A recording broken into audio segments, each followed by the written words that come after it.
Good morning, everyone.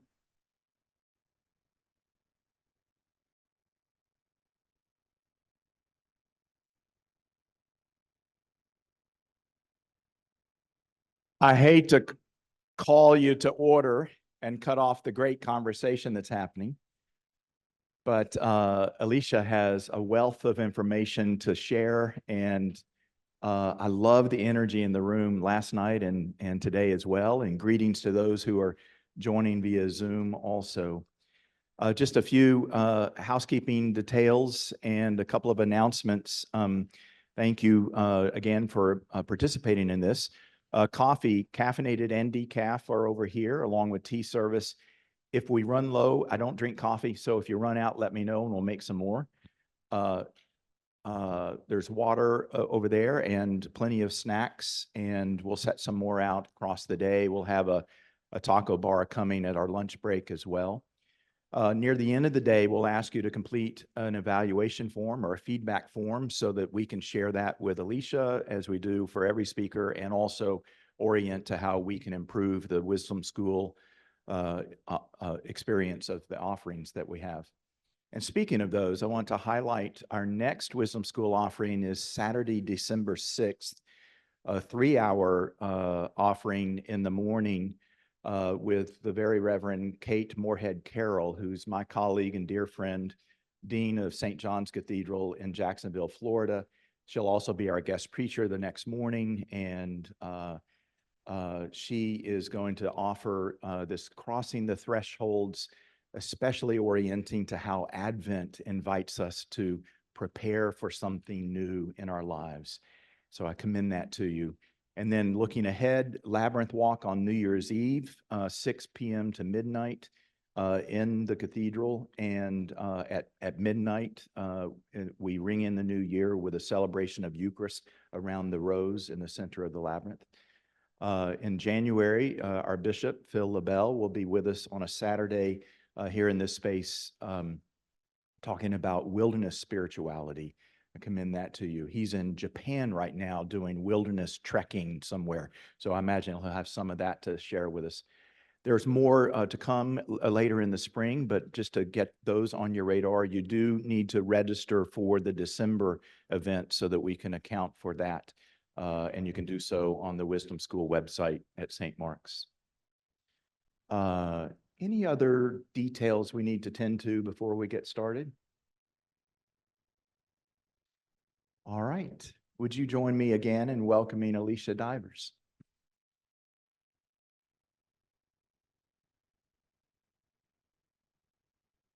Good morning, everyone. I hope everyone had a great night's sleep. I woke up very early this morning, but it felt like 8 a.m. in New York. So I'm still adjusting. I think I'll be very tired when I go home tonight. But thank you for being here. I just want to orient you to a few more details in line with Steve. You all have many worksheets at your table. There are, in theory, 7-ish at each table. So if you are an 8th person at the table or there was a miscounting, just know that you can borrow from another table. But I just want you to know that I will orient you to the worksheet when you need to orient you. But just know that there are worksheets for you to find. And then there's also pins here.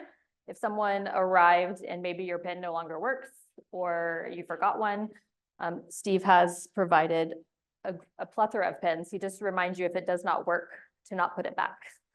That's helpful. I know it's crazy putting a pin when it doesn't work. Okay, so we're just going to take a minute.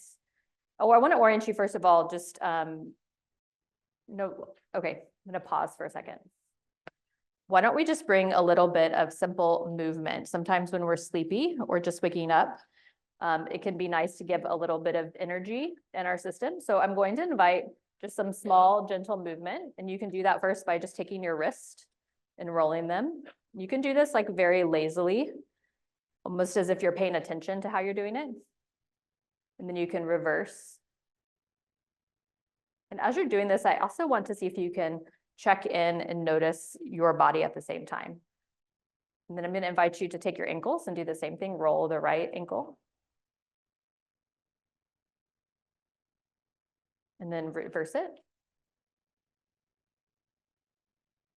And then take the left ankle and reverse it. And then let's bring our shoulders. If you can just bring some nice rolling action, which always feels really nice. And then you can also reverse in the other direction, which sometimes feels more challenging. It should to roll the opposite way. And then invite you just to move your head in a way that feels good to you. You can either move it from side to side or roll it, whatever you would like.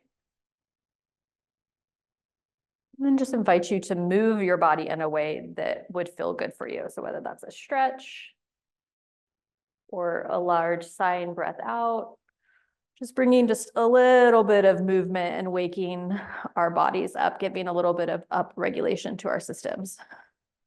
Just kind of nice to just shake a little. So I'm now going to invite you just to pause for a second and check in with your body. And when I say check in, that means that we pause and just take notice. When we pause and take notice, what happens is that we are moving out of our heads, which is the past or the future, and we're moving into the here and now when we pause and check in. So just want you to check in and ask yourself the question, how are you arriving? And this can be a neutral adjective, it can be a negative adjective, or what you might think is negative, or positive. So just take a minute and check in, and then see if you can determine how you are arriving. And just pause here.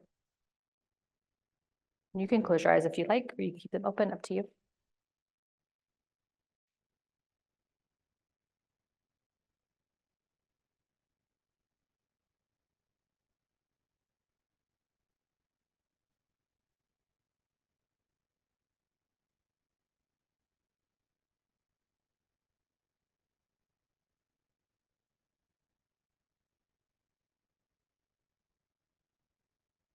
Okay, now I'm going to invite you to look at the lovely humans at your table. It's great to make some eye contact with each one of them. And then I might just suggest that you start at one end of your table and just say how you are arriving. So I want you guys to use the two adjectives. Start with one person. Just have a quick instruction. If you start with one person at the table and go around at your own table and say the two adjectives of how you are arriving so that your neighbors can witness how you are showing up today. And just the two words, no explanation necessary, just the two words.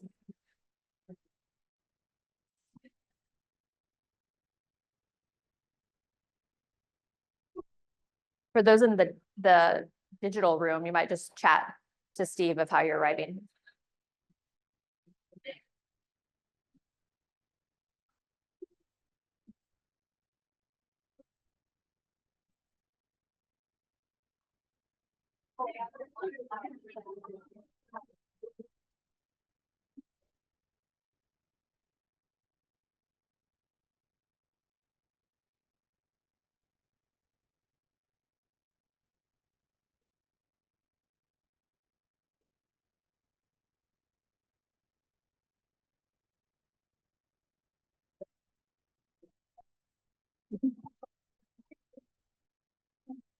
Okay, I'm going to invite everyone to come back.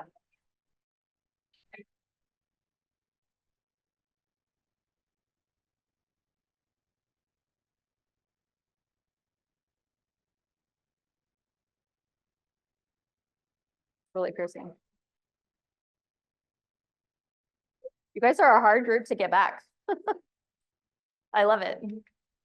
It is a presenter's best gift to have a present and chatty group. So thank you but a little challenging to bring back. So if you hear the little tap, then that is your invitation to return presence. I just want to offer a little bit of orientation to the day. All of our nervous systems feel better if we know what we're doing and where we're going.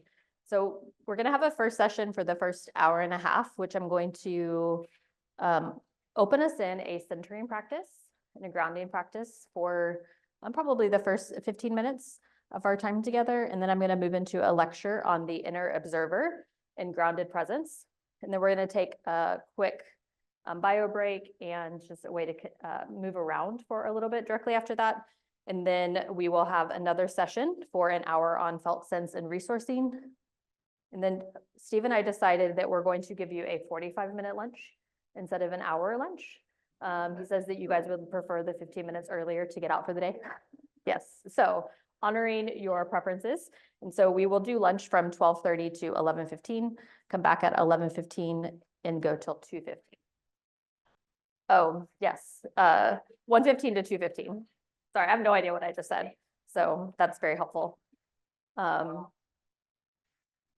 do you want to put up the next slide that has the chart on it? Okay, so we're going to do a centering practice in just a second that I'm going to invite you into. Of course, everything is invitational, as you remember, but there is a part at the end of the centering practice where I will invite you to bring in your embodied integration.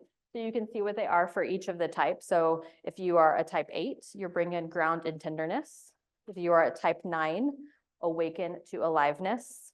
Type 1, soften into ease. Type 2, flow with reciprocity. Type 3, rest in being.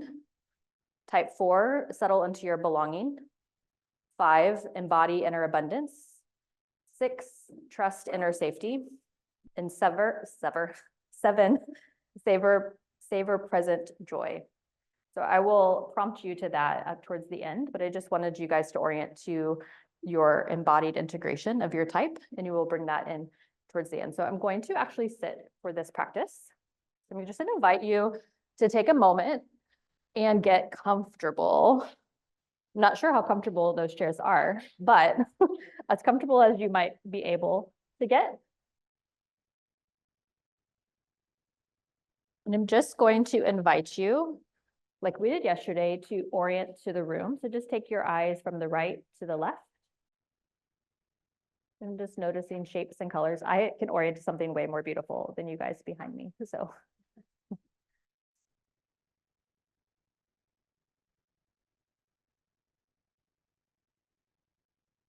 And I'm going to invite you to close your eyes if you would like.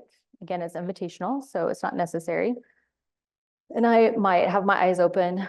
I might have my eyes closed if you see me with my eyes open. It's possible. I just want you to take a moment and find your breath. You don't necessarily have to change it unless you want to. But just see if you can notice your breath.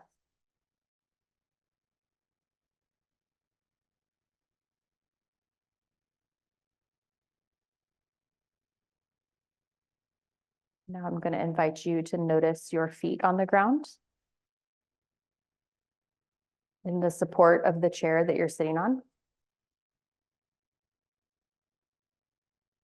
Just want you to sense into what it feels like to be supported by the chair.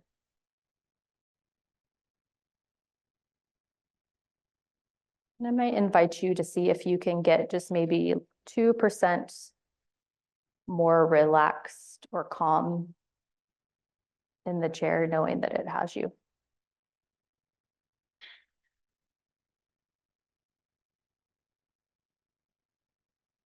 And then you might notice what it feels like to have this support.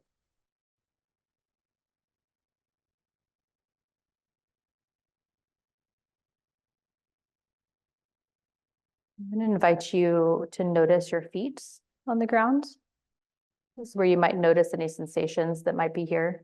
Maybe you feel grounded. Maybe you don't. Notice your shins and your thighs and how they're making contact with the chair. You might notice if there's any texture here, if there's heaviness or lightness, maybe some tingling. It's different for everyone, but just noticing, bringing your awareness to the lower half of your body.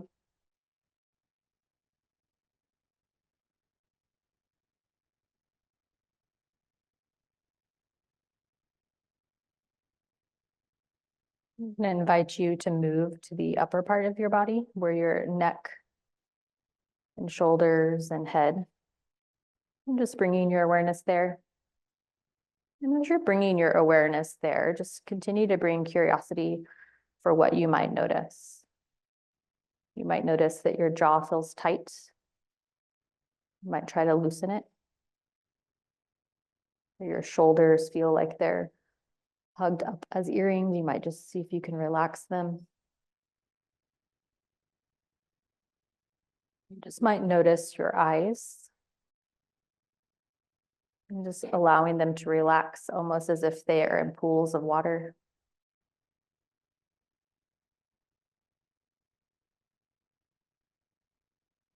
And then noticing the tongue on the roof of your mouth. See if you can just let it lay at the bottom of your mouth. Again, just letting your body know that you are noticing what's here. And again, if you feel blankness or not much, that's also okay. That's what's there. And if you find yourself moving into your conceptual head, it just invites you a gentle reminder to return to the body.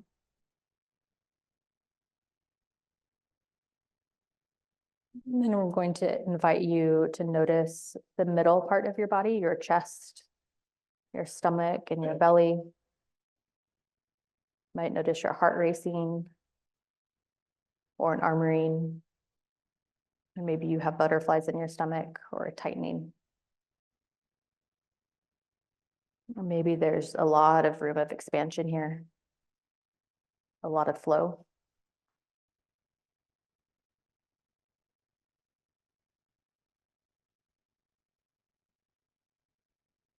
Just noticing what's here right now.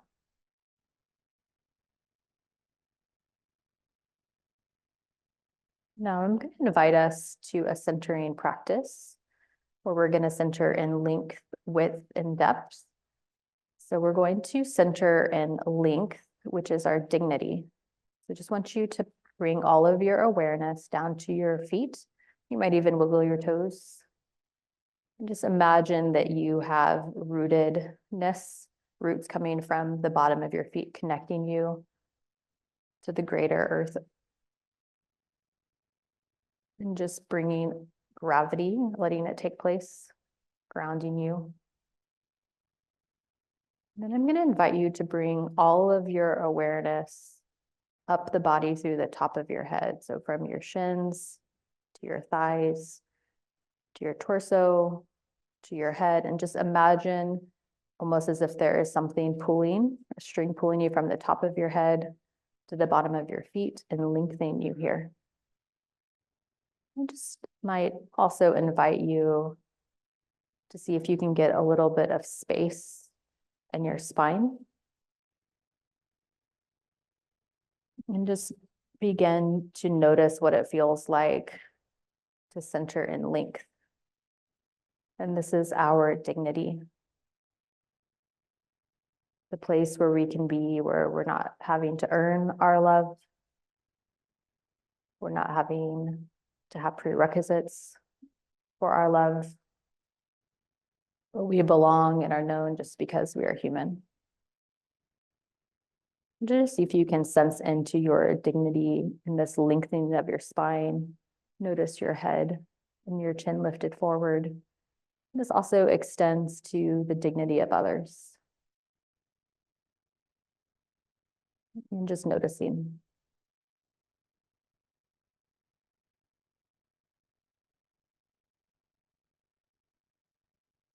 I'm going to invite you to center in width.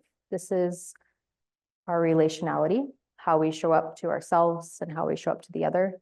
And if you would like, you can do this. If not, you can just imagine it. And I'm just going to ask you if you would like to extend or imagine yourself extending your right arm all the way out as a T, bringing your awareness from the top of your arm to your forearm, to the end of your fingertips in the space beyond your fingertips. And then invite you to mirror that on the left side. And then just take your sits bone and your hips and your shoulders and bring a width that's there and see if you can just widen this feeling of width. And just pause and notice what it feels like to be expanded, be large, to be taking up space. And how we show up here in relationships is, how do you show up to yourself? Do you tend to shrink and get small? This is a very vulnerable, open space. Do you tend to be vulnerable with yourself? Do you take up space? And what is your relationship like to others? Do you cower, or do you stand tall and wide? Just noticing the center of width. I'm going to invite you, if you'd like to put your hands down. And then now we're going to center in depth, which is time. I'm just going to invite you to notice your back body. That is the back of your head, the back of your shoulders, the back of your back, the back of your hips, back of your thigh, calves. And just bring all of your awareness to your backside. And this is our past. Every relationship, every lived experience, everything that's happened is here with you. It's your embodied story. You might notice when you bring your attention to your back and even just allowing your shoulders to get broader, what strength there is in your story. Knowing who we are from the past.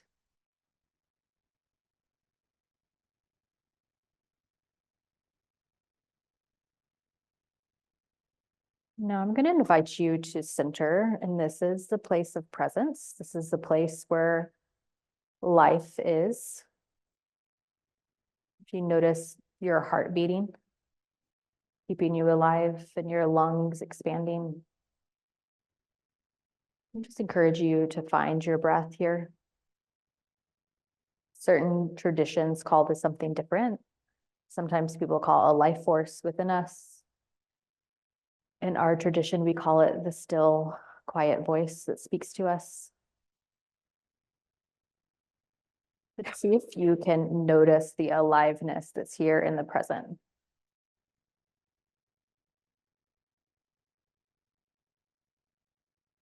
I invite you to notice your front body, the top of your forehead, the tip of your nose, tip of your chin, your chest, top of your thighs, top of your shins, top of your feet. And this is your future. This is all of your dreams, all of your hopes, all of the integration. Maybe this brings excitement or fear, but it's your future self. I just invite you to now see if you can just center in the depth, noticing your back body, your front body, and your center, just allowing all of them to be in alignment. And you might just play around with what it feels like to lean back. Some of us tend to live in the past and ruminate there. Some of us, you can move forward, are always ruminating about the future. Kind of toggle between which one feels most familiar to you. And just see if you can settle back into this depth.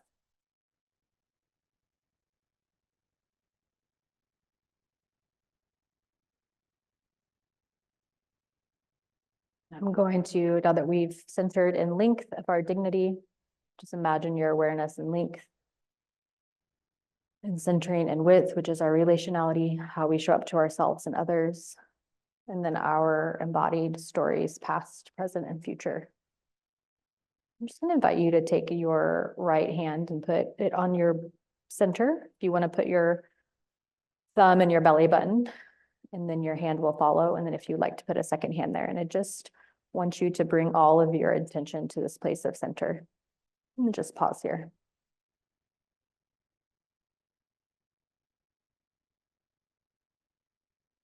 And I like to imagine this place of centering as if I'm in a bubble of divine love and light.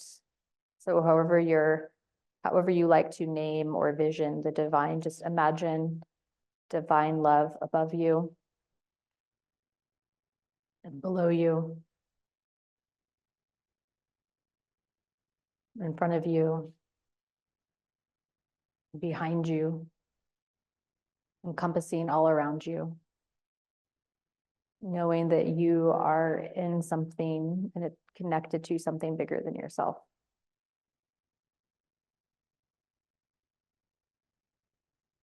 And just being able to receive this divine love and light, the source of all things.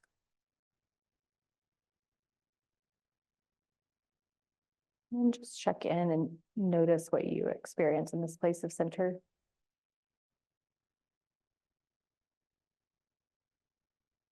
Now I'm going to invite you to drop in your embodied integration of your type. If you don't remember it, feel free to look on the screen. Just kind of drop it into your body, almost like a pebble into a body of water, and let it resonate within you.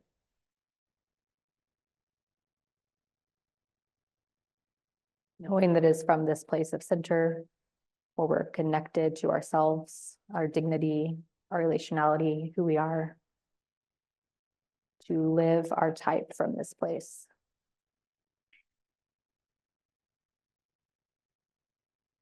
What is that like for you?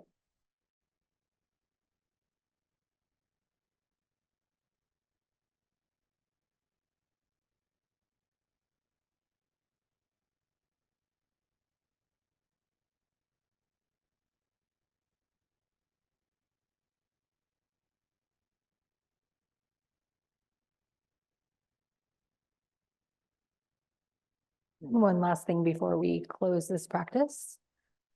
Let's see if you can do another check with how you, kind of like how you were arriving, but see if you can name 2 adjectives of how you are feeling in this moment.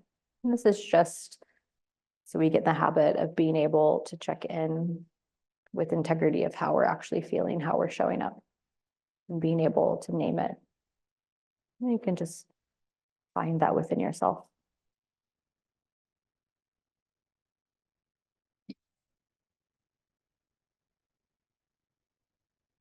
And when you're ready, I'm going to invite you to open your eyes in the slowest way possible, if you would like, and then just orient yourself back to the space, taking your eyes from the right to the left. And it's also really nice to look behind you also. Kind of helps your body locate yourself.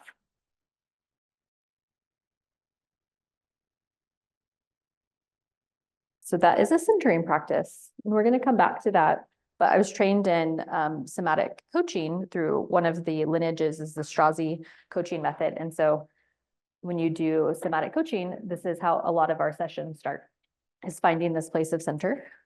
Because a lot of times we operate forward or out of our place of center. And if we can feel the embodied way of what it feels like to be in a place of center, then we operate from that space.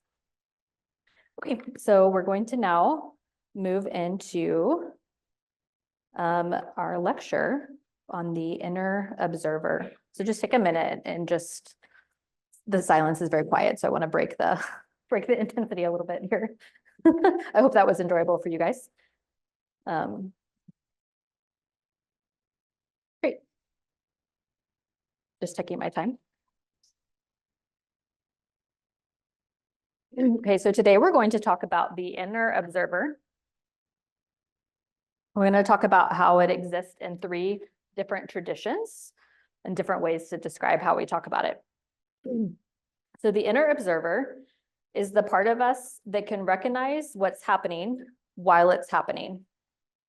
The part that sees our thoughts, our emotions, and the sensations in our bodies without getting swept away by them. It's the awareness that remains when the personality softens, even slightly. It's quiet, steady, neutral, and present. It's really important to name that when you have your inner observer online, that you are present. And it is a true statement to say that you are usually present when you are in your body.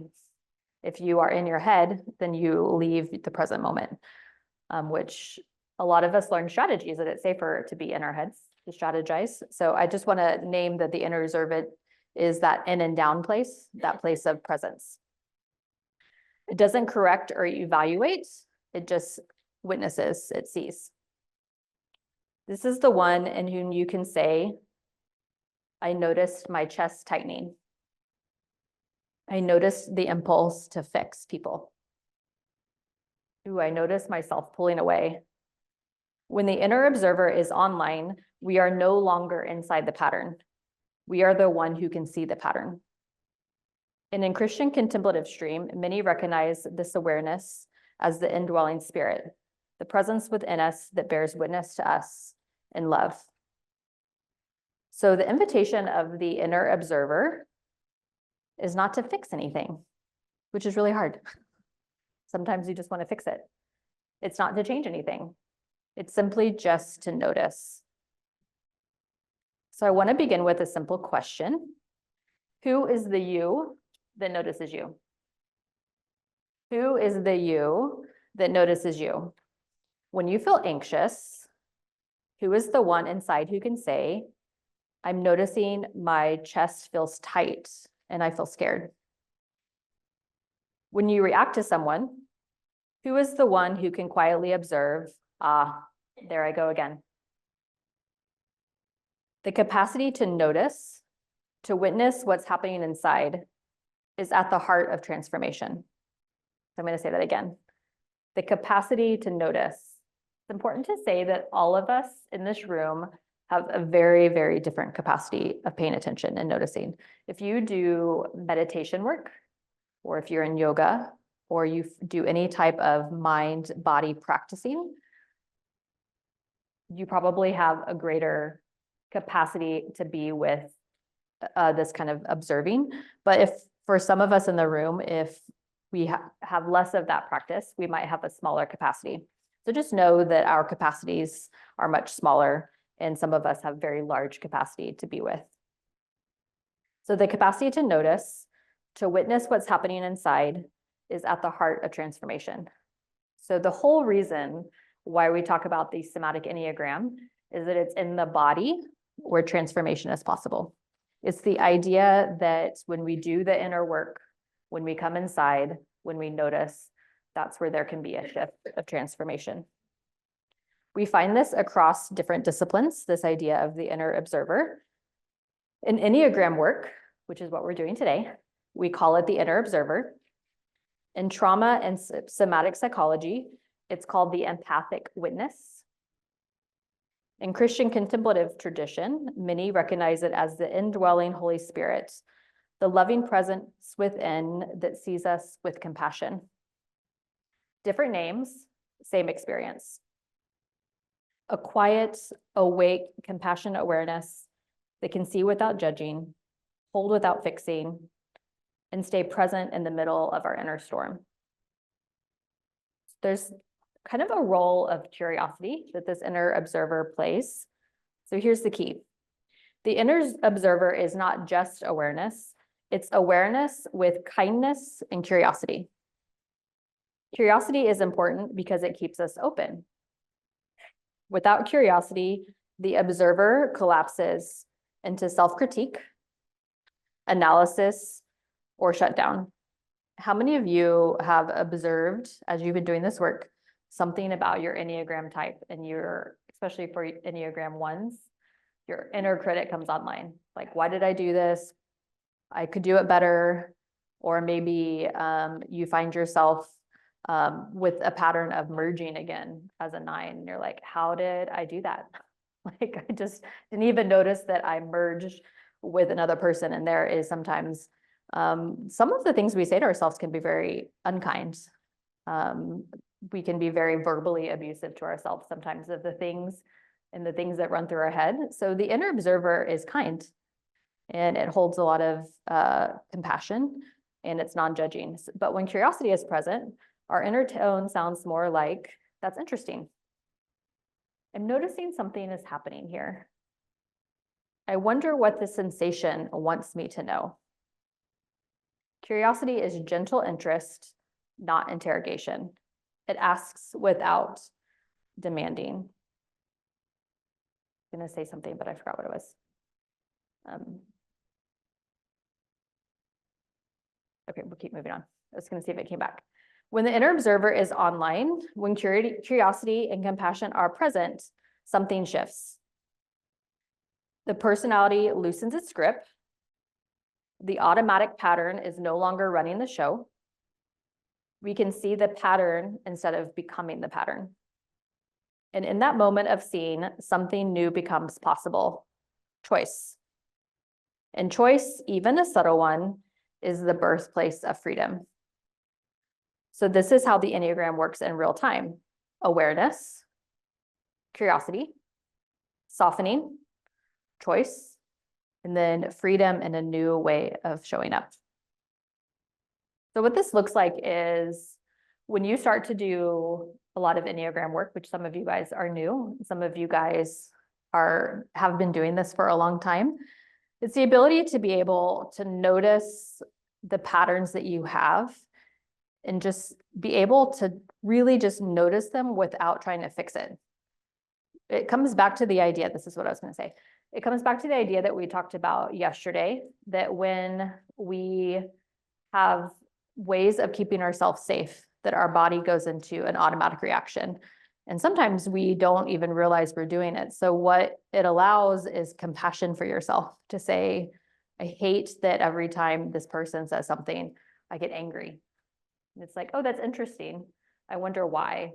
Like, what is happening in me that is causing me to be angry? And so I will say that the work, mostly of self-work and Enneagram work and somatic work for a long time, is just awareness. It's being in touch with the inner observer and being able to say, huh, that's interesting. Where sometimes that's probably the last thing that you want to say, but it is a way of being gracious. And the flip side is that you can kind of start to do that for other people. When you live in a relationship with people, they do things that also are surprising, right? Like, that's so interesting that you did that. And so it can be a really great skill set that if you can learn to bring compassion and curiosity to yourself, then you might find that it's easier to extend compassion to another. And so really what we're trying to do is slow everything down and bring awareness and say, I do that, and that's okay. It's a pattern that I learned and I'm aware of it. And now I'm going to do what I can to repair and to make a choice. But a lot of it is the awareness first. And sometimes the awareness phase can be a while, but eventually the whole point of the work is get to the pause. Because if you can get to the pause, you can make a choice. Now, I will say, when you do the work, you might pause and still do the exact same thing you did before. And that's awesome. Like, the fact that you paused and just had a choice in that moment, again, you made a choice. And so I like to think of it, I'll bring this example back as an Enneagram 8. Enneagram 8s are really impulsive. So when I realized that I should not send so quickly the very long text to someone, I send it sometimes and I'm like, interesting, I sent that. And for me, I had all this energy raging in my system. And if I just give it to someone else, I feel great. But I learned that maybe not everyone else that's on the other side of my text message, they then have all of that energy. And then when they ask me about it, I'm like, I don't remember because I got it out. All of the energy is in the text message. So when you begin to gain awareness, like, I send long, fast text. Maybe I shouldn't do that. But sometimes it's automatic. It's a behavior. And so the more that you pause, it can be a point where I'm like, I notice that I shouldn't send this text, but I'm also noticing in my system that I have so much energy that I don't know what to do with it.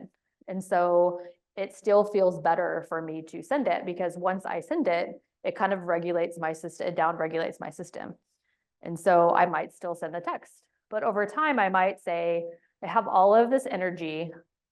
Maybe I should see if I can ground or orient or do something to bring all of the energy down, and then just walk away from the text.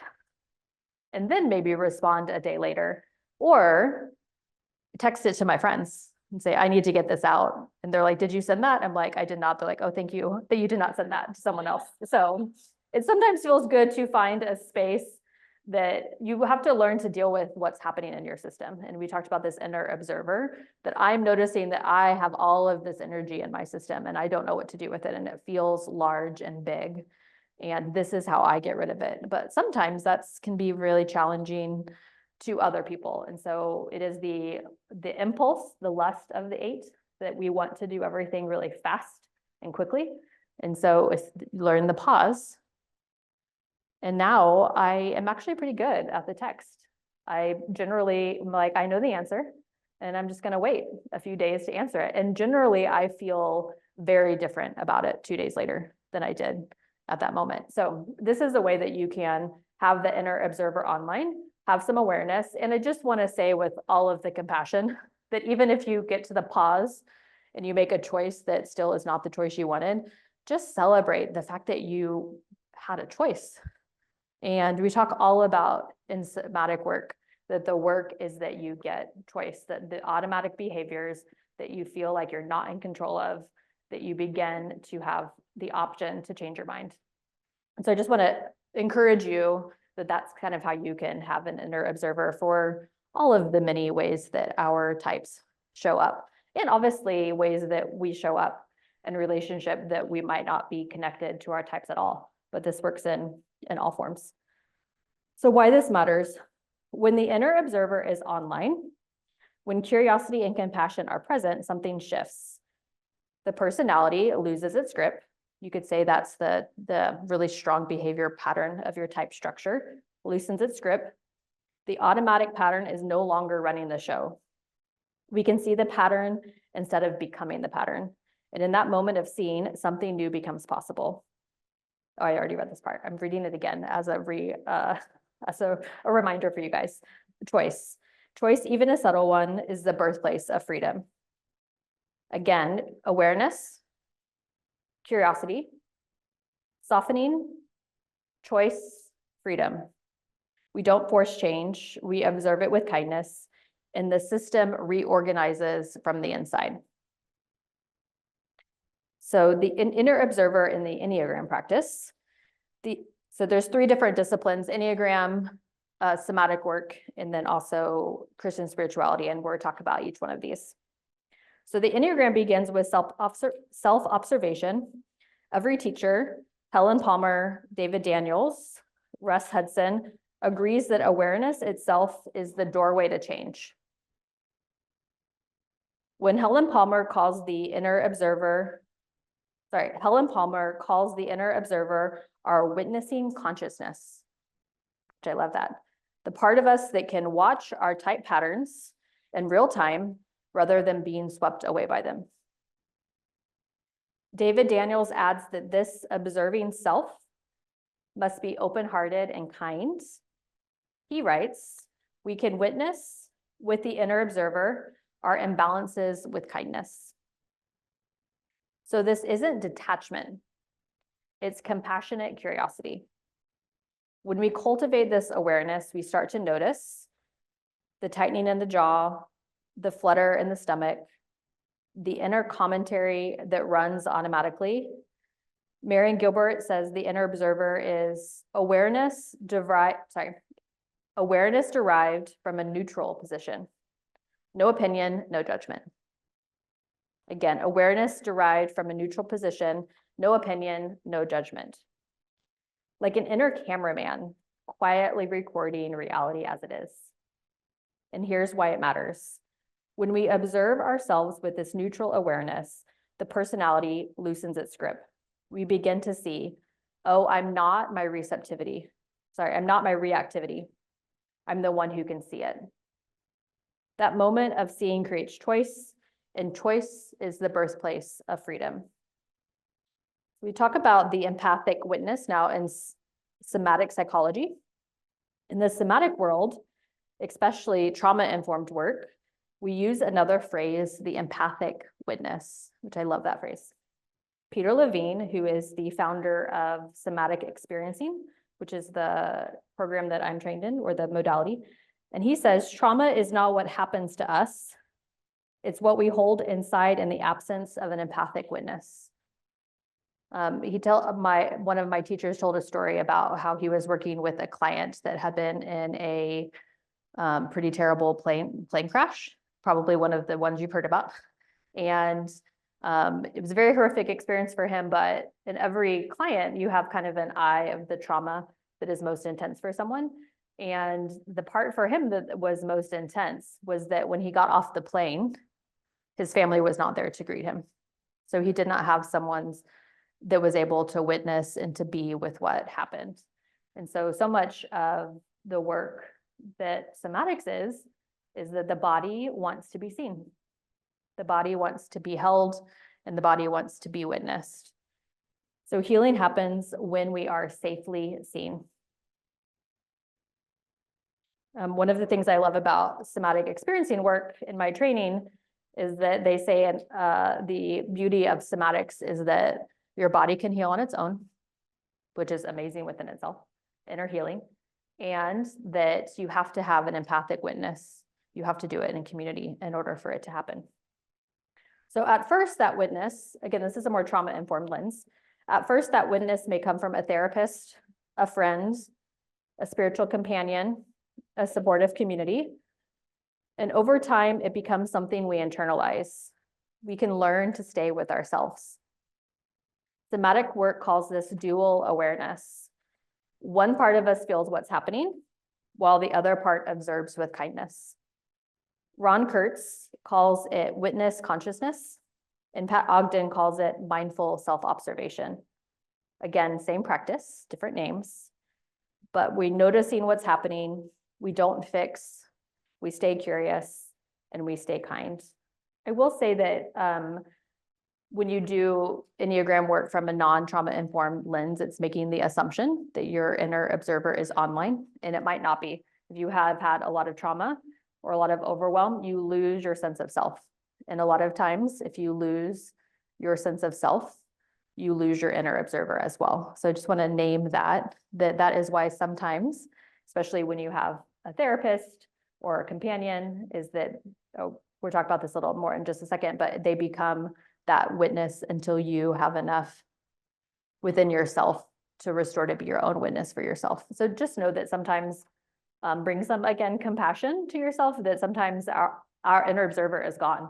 Like as much as we want to find it, we have lost it. So the last one we want to talk about is the inner observer and the Holy Spirit.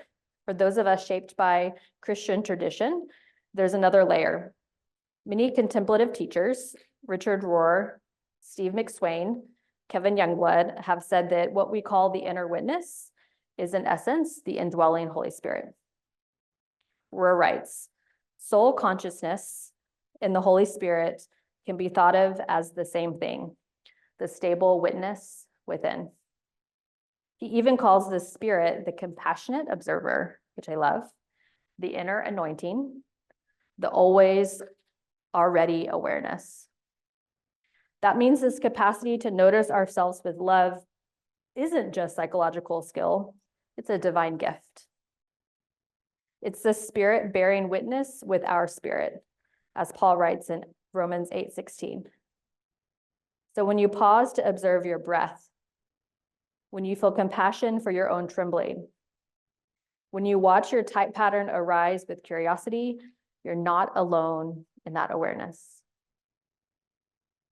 That witnessing presence is the Spirit's presence.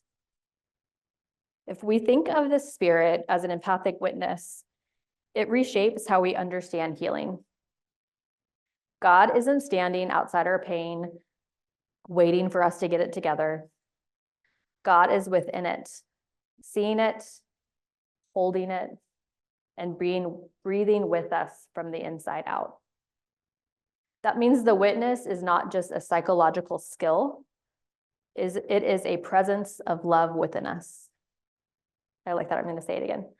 That means that the witness is not just a psychological skill, it's a presence of love within us.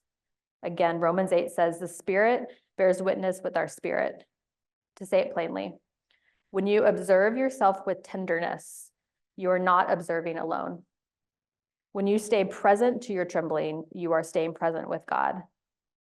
God is not outside your experience waiting for you to get better. God is inside your experience witnessing you. The inner observer is not just how we heal, it's how we commune. And then I'm going to come back to this when the inner observer goes offline to kind of end this section. So I'm just touching my notes. Okay. So what happens when the inner observer does go online? It's not always available. When the nervous system is overwhelmed, when we are frightened, grieving, angry, or shut down, awareness does go offline. How many of you guys have experienced that? Yes, yes, lots of us in this room. This is not a personal failure. I just want you to know, again, our bodies have a survival mode where your logical brain goes offline and your amygdala comes online and you go into survival mode. The body is protecting you. So in somatic work, we say when we cannot witness ourselves, we borrow another's nervous system. We co-regulate. Co-regulate means that you are with someone. Do you ever have somebody in your life that just feels really safe? That whenever you're not okay, they're the people that you call and they make you feel better? Or maybe you have someone that you wish you could co-regulate with. For some reason, they can't offer that to you. Another person's groundedness can become the container until our own awareness returns. And in Christian language, when we cannot feel the spirit within us, the spirit still holds us. The inner observer is not a skill we perform, it's something we gently return to. I'm just gonna see if anybody has any questions about that. I have a few practical examples, but does anybody have any questions or thoughts before we move? Yes. Oh, hold on just one second. I think Steve needs to get you the microphone. Over here. Oh, right here. What do you mean by activated? Oh, we're going to talk about that in a second. Activation is where you feel a lot of sensation in your body. It's kind of like a trigger, but it is activation within your system that can feel overwhelming at times. So we will talk about that a little bit in a second. Yeah. It's the idea like I'm activated. You could say that, to go back to my example of a text messaging thread, if I felt attacked, then I might have, my face might get hot and I might feel that classic blood boiling feeling. That means I have a lot of activation in my system. So it can also be kind of underactivated. Activation can feel really numb too, but it's the overwhelming feeling of sensation in your system of an activation. Or it can be if you slam your brakes right before somebody hits you in your car, you have a lot of sensation, activation. If you get into a fight with your partner, a lot of times you might feel shut down or collapsed, or you might feel anger. So those are all different ways that activation can show up. Great question. Yes. I'm pretty good at accessing my inner observer, but I'm also plagued by a very loud inner critic. And I don't know how to shut up the critic sometimes and let the observer emerge. Yeah, that's a tricky one. That would be definitely like a coaching session for sure. But way to sometimes, I think a fun way, you can do a lot of play with somatic work. The interesting thing is the mind doesn't know what's real or imagined. So you can imagine Enneagram 6s if you have a catastrophizing mind and your mind is going to worst case scenario, your poor sweet body has no idea that it's not actually happening to you. So it will stay in hypervigilant mode because the body doesn't know the difference between what's real and imagined. So I like to give my inner critic a persona. I like to name her and I think of what clothes she wears. And when she arrives, I'm like, hello, you're here. I don't have time for you. And so it creates like just a way again to embody something that you're like, I'm noticing that that's not me. And it brings some orientation to it to bring some separation. But that's the work, is to work with how do I lessen this really deep neural pathway or this really strong strategy that my body learned to be safe. And it takes time and it takes a lot of awareness. So, but there's a lot of ways to work with it. Yes.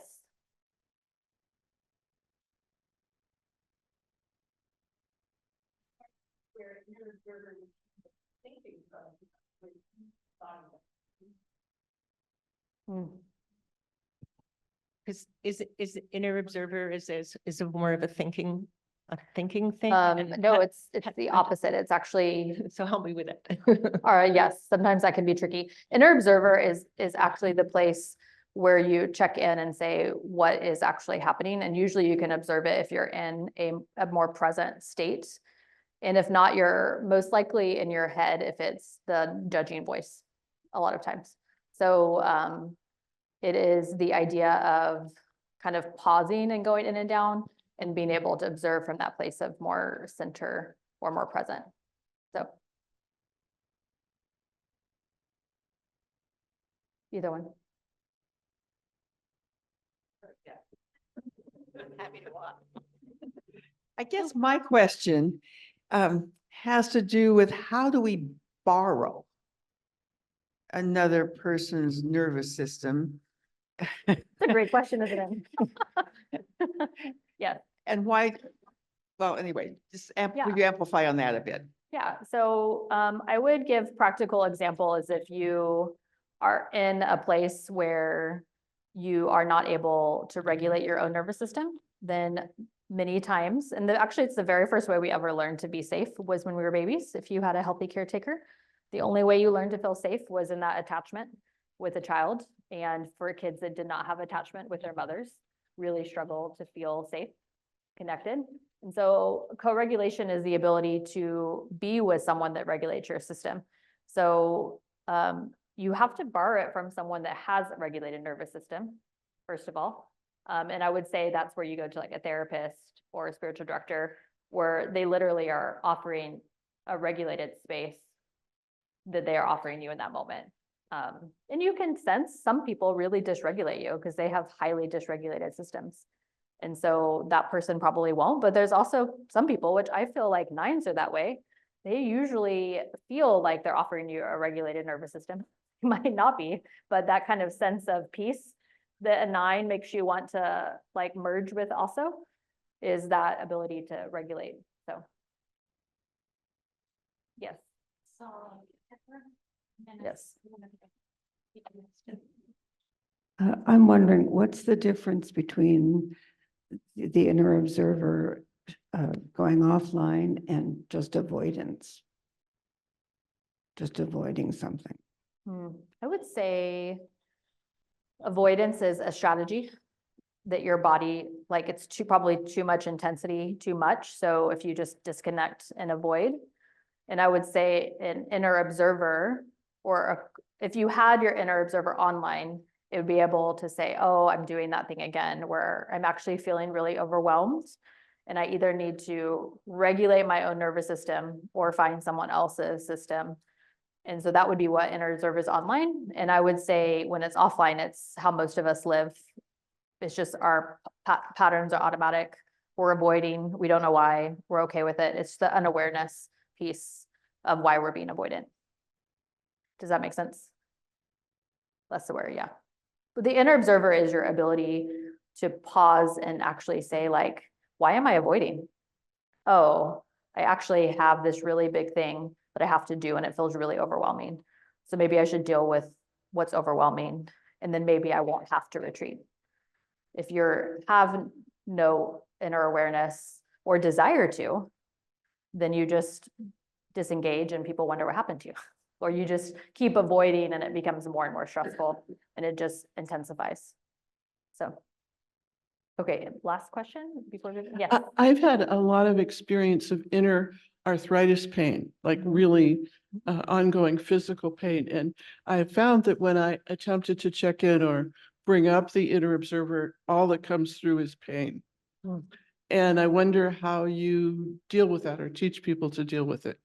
Yeah, that can be really complicated because I would say that people that have, this is getting more in somatic theory, but a lot of people that have chronic illness, a lot of arthritis, sometimes that can be your system being dysregulated for long periods of time, that your body will just communicate through pain or pleasure. So it's just screaming at you to say, pay attention, pay attention, pay attention. So a lot of times when we witness it, it can intensify. And that's where it is helpful to have someone that can help you turn it down. But it is a very challenging to do body work when you have chronic pain because it's so loud. And so that is where it's really helped. You have to play around with volume less, or trying to see if you can pay attention to other places that are less resourceful. But it's fairly common that a lot of immune diseases or even like syndromes are all related to the nervous system over time being so dysregulated. When you live in a frozen state for a really long time, which is the most highly activated state, it goes into survival, literal survival mode, and it will just start taking parts of you offline. So it's the same way you see in animals right before they pass, their livers will go offline, or their kidneys, or they gain a contraction in their nerve or in their gut. And so a lot of people have chronic gut issues, there's lots of things of chronically in illness that take over time from a very dysregulated system. So Something went wrong. Please try again. okay, I think that's a sign to move on. Okay, I'm actually going to go ahead and give us a break now. So if you want to take a break until 10:45, then we're come back together.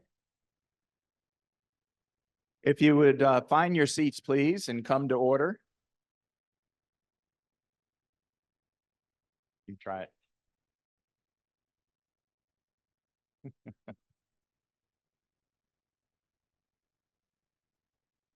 One other announcement I forgot to make earlier, and before that, I made more caffeinated coffee. It was out, and if we need more, let me know, or if we need more decaf, let me know. I also wanted to mention the Center for Spirituality and Action, which is an extension of the Wisdom School, inviting people to go deeper into their spiritual journeys in the context of an intentional community. We had one cohort initially last year that went for about 9 months, meeting weekly on Zoom, and then would be together monthly or so. And there's information on the website about it. There is an application process. We have 2 cohorts currently going, and we're looking at whether there is interest to have a 3rd cohort start in January with an application that's due about a month from now. If you're interested, 2 ways to go about learning more. One is on the website, stmarks.org/CSA is a quick link that will take you to that page with information and the application. But secondly, because we're in the room together, if you have been or are in a CSA cohort now, will you raise your hand and let other people recognize that these are the experts and the wise ones that can tell you about it better than what's on the website. So join them in a conversation, perhaps over lunch. Thank you.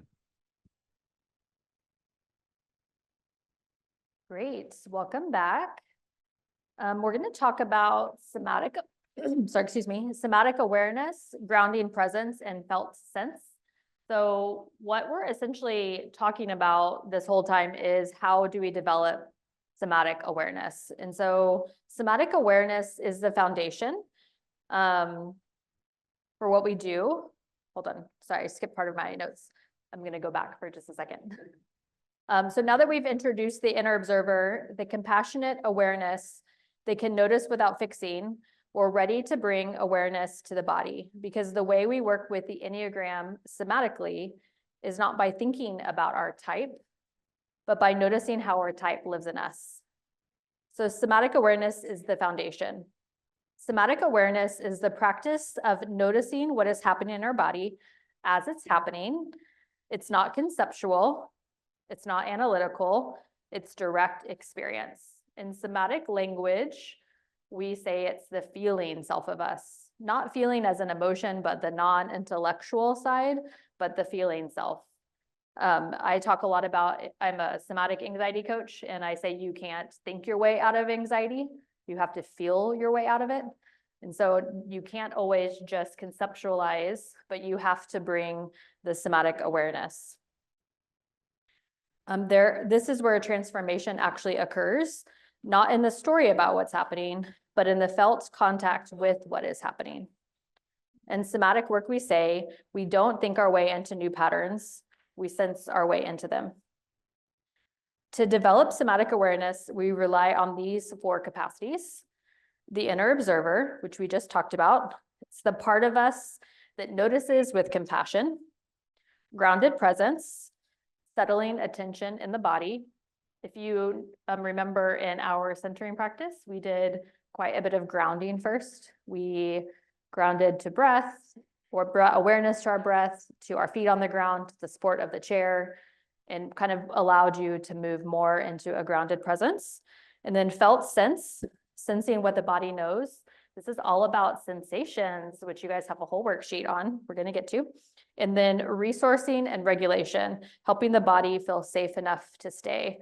So again, I talked just briefly about a lot of times our inner observer goes offline when we lose our sense of self. And sometimes it can be a lot of those like micro things that happen. And then before we know it, we just lose it entirely. Maybe a good example is people that have religious trauma or maybe deconstructed their faith at some point, is that spirituality or religion, and we'll talk about this in a second, can be very resourceful. But what happens when you're harmed or you feel betrayed by God, or there's some break in safety? And so resourcing and regulation. So the inner observer helps us with awareness. Grounded presence gives us stability. The felt sense will give us the meaning. Like, what does the racing heart mean? Or what does the shoulders that always are constant like this? What is the meaning in the felt sense? And then resourcing is all about capacity. So again, if you want to grow your capacity to be with anger, you have to resource yourself. If you want to grow your capacity to be with sadness, you have to have resources to continue. So a lot of times it's like, how much capacity do I have in me to be with something? And so resourcing helps us expand our capacity. So without awareness, we can't see the pattern. Without grounding, awareness becomes overwhelming. Without the felt sense, we stay in the head. Without resources, the system goes offline. So we move slowly, layer by layer. So how the inner observer and grounded presence works together.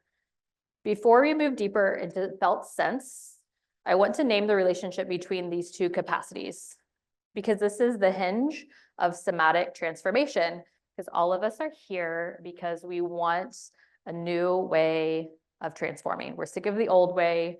We want something new. The inner observer is the awareness that notices. Again, it's the part that notices your breath, or maybe the heaviness of your feet, maybe the impulse to withdraw.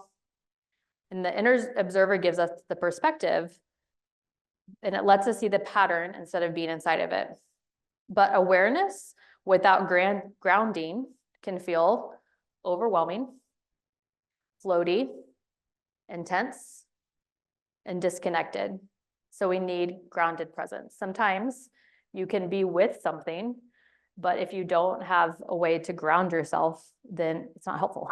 So you might notice it and you're like, great, Alicia, what do I do with all of this noticing? How do I stop that? That's not actually helpful. For those of us that are non-feelers, I'm like, why do I want to learn how to feel? Then I have to deal with it. So sometimes not feeling or being with sensation is quite lovely because you don't have to manage it. But grounding presence allows us to be with something. So a perfect example is if you do not like to public speak. If you do not like to public speak, you might notice if you get up in a crowd of people, or maybe when the mic comes to you, or maybe some of you don't use the mic because you do not like to public speak, but you get nervousness in your stomach, you might get a shaky voice, you might completely leave your body and disembody it entirely if you're that nervous. I've had that happen to me before, where you're like watching yourself give your speech. But if you want to practice it, what you do is you're like, I can ground in this moment. And I can't tell you how many times I look at a tree and ground myself when I'm talking to you, or I might notice that my feet are on the ground. So what happens is I can be with the activation of being nervous, but I can find a way to ground myself in it. So grounding, or another way to say it, is I can have some nervous system regulation. I have to move back to a regulated system, because what happens if you're not regulated is that I'm not present to you.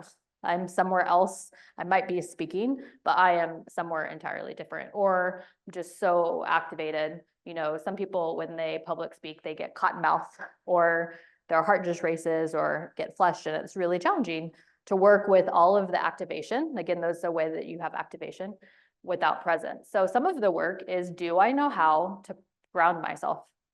Do I know how to ground my nervous system? Do I know how to regulate it? And so that, again, is yet another somatic skill set. So grounded presence gives us capacity, the ability to stay with what we're noticing. So we could say the inner observer sees, grounded presence supports. The inner observer gives clarity. Like I might be up here and I'm like, oh, I notice butterflies in my stomach. I should notice the great, lovely needle that's there. You know, I can look over there. I can see this red maple tree. So I ground myself if I want to notice if I'm losing my ability to be present.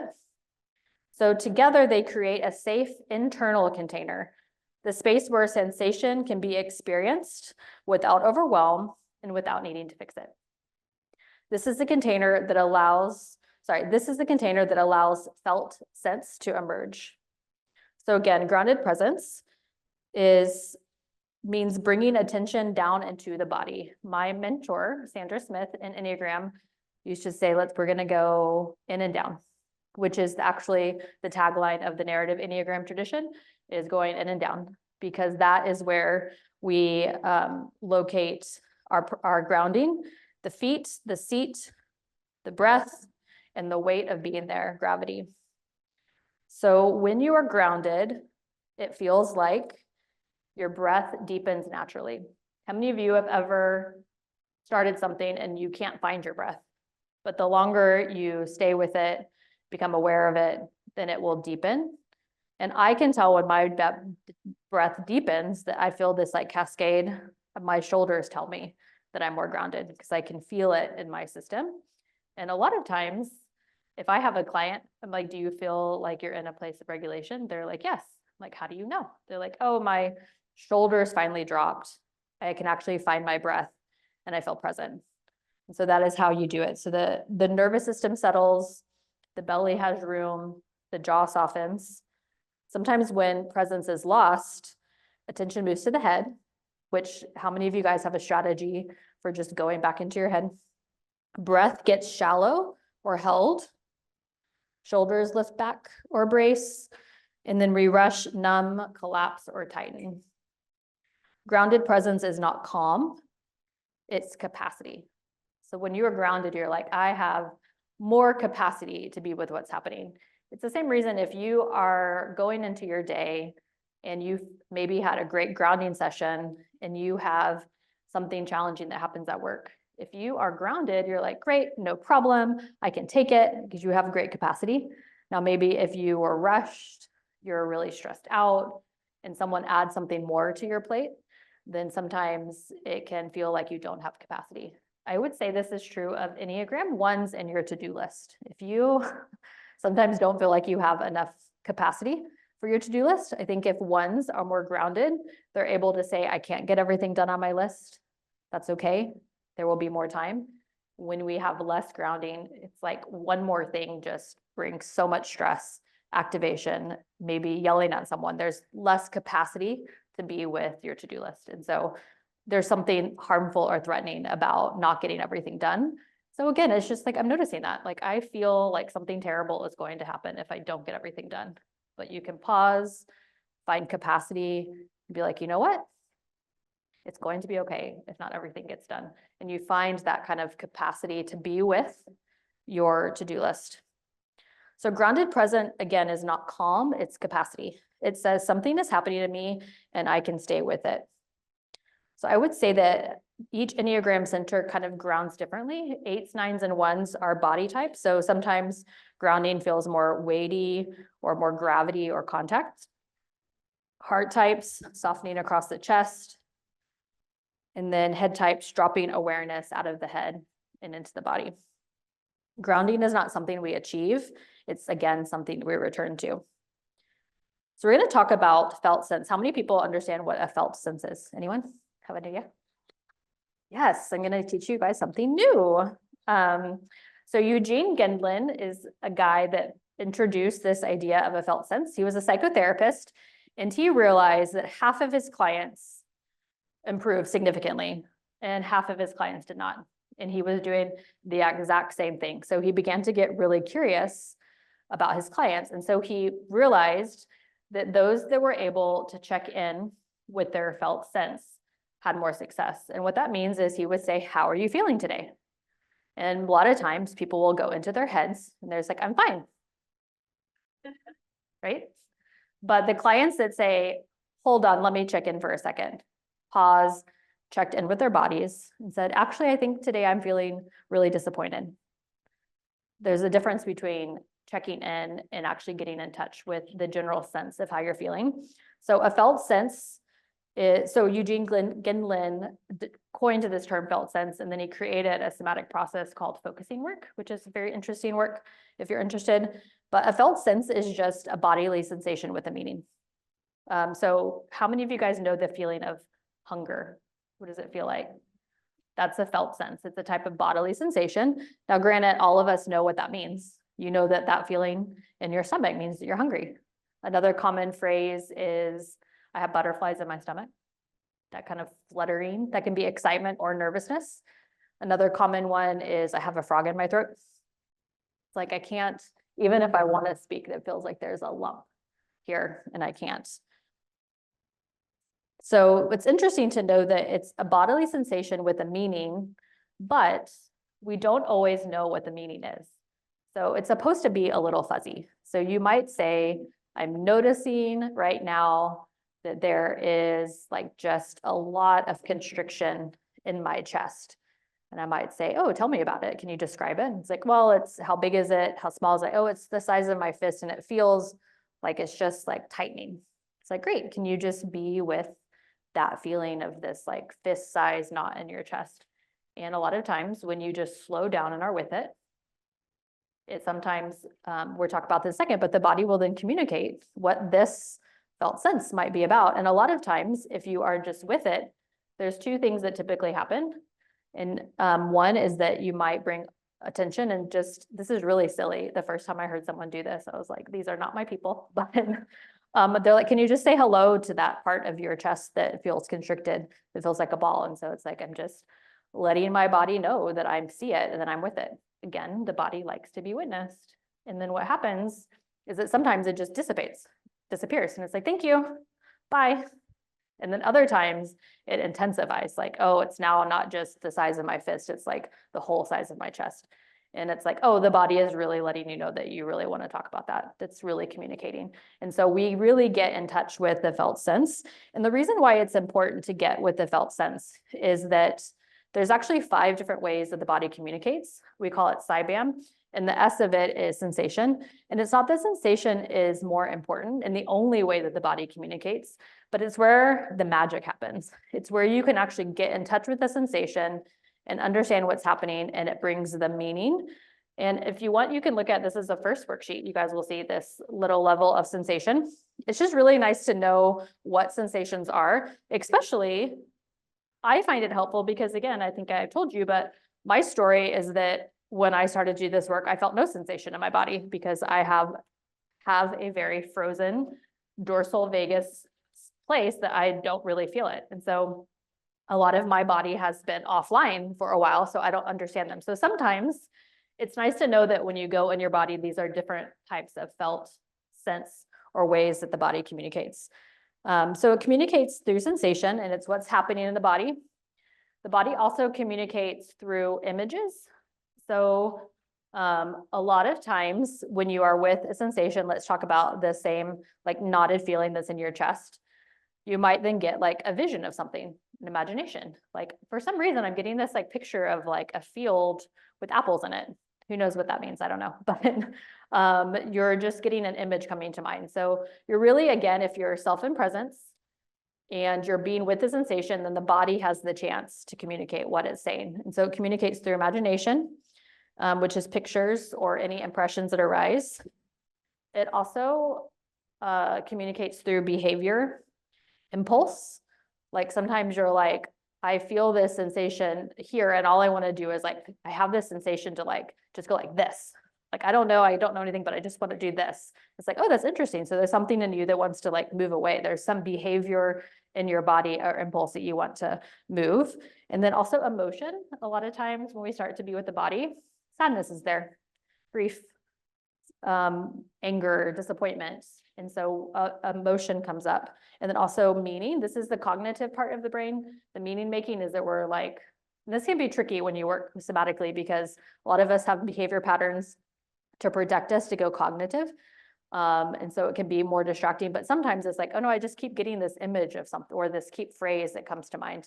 And then it's like, okay, let's just see if we can be with that phrase. So it's very interesting when you start working with the body that it starts communicating in different ways between sensation, which is the one that we're talking about, because again, it's just how neural pathways are rewired. If you want to make a change, you rewire through sensation. So meaning is not forced, it unfolds. So transformation happens in the space between stimulus and response. This is where the personality loosens and the soul remembers its freedom. So again, what we are learning to do today is learning how to pause. Which, how many people find it hard to pause?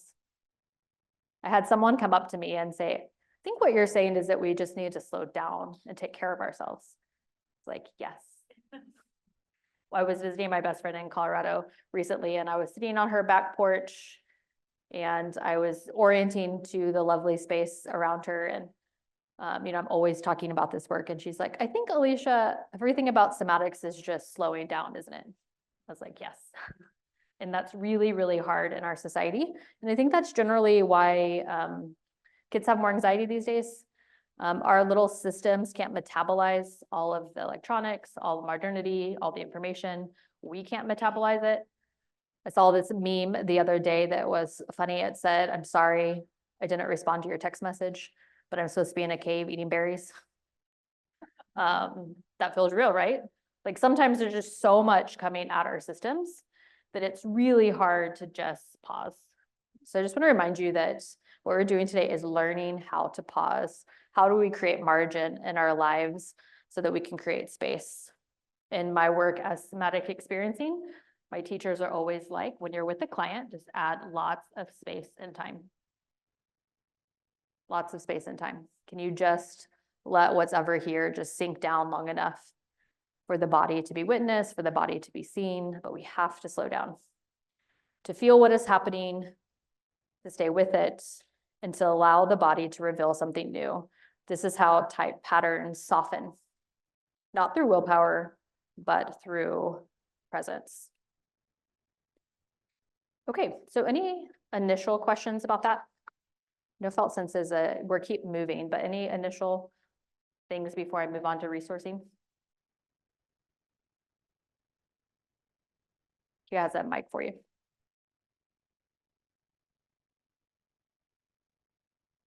I realize that it's a little abstract of course, but. Just a question about your sensations handout. I don't understand the last column heading. The feel stabby much list. Yes. Could you rephrase that? I think it's just anything that feels tense, tight, constricted, clenched, knotted, hot, full, sweaty. It's just that like stabby much. I think I don't know who made this list, but that is the the title that they gave it. You could interpret, maybe you could rename it something that those definitions feel like for you. It's just a fun pattern or a fun title, so it's not important. Yeah. Does any table have extra sensation handouts? Oh, yes. Thank you. Thank you.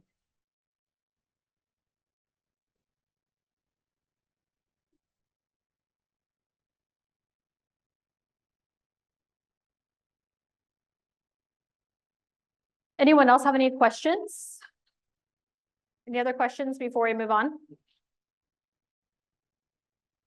I'm going to just remind you, if you want to move in your chair, I'm feeling the need to do a little stretching myself. Feel free to like move your shoulders, bring some movement there. Okay, so next we're going to talk about resourcing and safety. So again, everything about somatic work is, am I safe? And again, we're talking about really big, safe things, but I also want to remind you, and I mentioned it before, it can also be really small things that feel threatening. And coming back to Enneagram ones that have a to-do list, that you feel this hypervigilance and energy around needing to do everything on your list or something is going to happen. And a to-do list is not actually threatening, like life is not actually ending. So I just want to remind you that there are things there are things in our system that are threatening, that sometimes are imbalanced to the reality of our body's responses. So it might feel like, as an Enneagram 1, that the world is ending if you do not finish your to-do list. But I just want to name that sometimes what is threatening can be really small things as well. So they're not always like, I'm afraid that a car is going to hit me, or that I'm going to get an illness, or the really big threats to life. But there can be like, I once didn't complete something on my to-do list, and I really disappointed someone. And that, as an Enneagram 1 might say, that made me feel really bad, and I made a mistake, and I never want to do that again. So the body learns a pattern that it wants to protect you. And it's like, we are not doing that again. So there creates a lot of hypervigilance about completing your to-do list. And then sometimes, if you've ever been around an Enneagram 1, you're like, it's just a to-do list. Like, it'll be fine if you don't do that one thing. And to you, it feels simple, but there's something in the system that feels really threatening. So what happens is that we have to restore our sense of safety through resourcing, which is really the ability to support the nervous system so that we can stay present to what is real, even when what is real is uncomfortable. So if you have a to-do list that you don't have enough time, as an Enneagram 1, how much stress does that create in your life? How uncomfortable is that for you? Very, yes, I see you.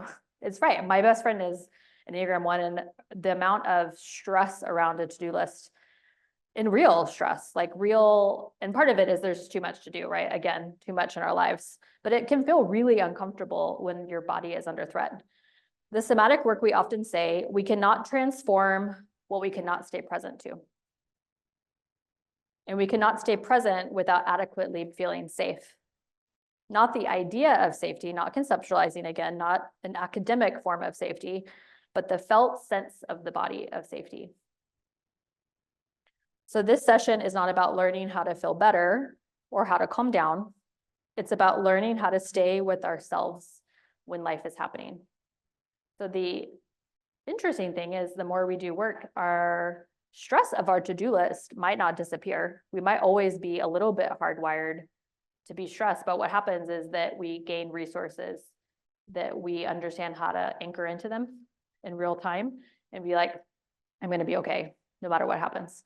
So we're able to be with the uncomfortableness of what's happening. So why resourcing matters. Growth, healing, and inner transformation always bring us into contact with places where we feel resistance. Uncomfortable sensations, emotions we would rather avoid. How many of you avoid emotions? Anyone in the room? Thoughts that challenge our identity. Patterns that have been protecting us for a really long time. When resistance shows up, the nervous system makes a rapid, intelligent calculation. Do I have the capacity to stay here, or do I need to leave? Again, when resistance shows up, the nervous system makes a rapid, intelligent calculation. Do I have the capacity to stay here, or do I need to leave? When we leave, it might look like shutting down, numbing, intellectualizing, over-explaining, caretaking others instead of staying with ourselves, or simply just leaving our bodies. So the work is not try harder to stay, which sounds exhausting, by the way. But the work is to build capacity so there's actually room to stay. That is the work of resourcing. So resourcing is, do I have capacity? And all of us have different capacities at different seasons of our lives. I don't know if you've had the experience where you're like, I used to have capacity and I don't know what happened, but it's no longer there. So sometimes we have to rebuild our ability to be resource.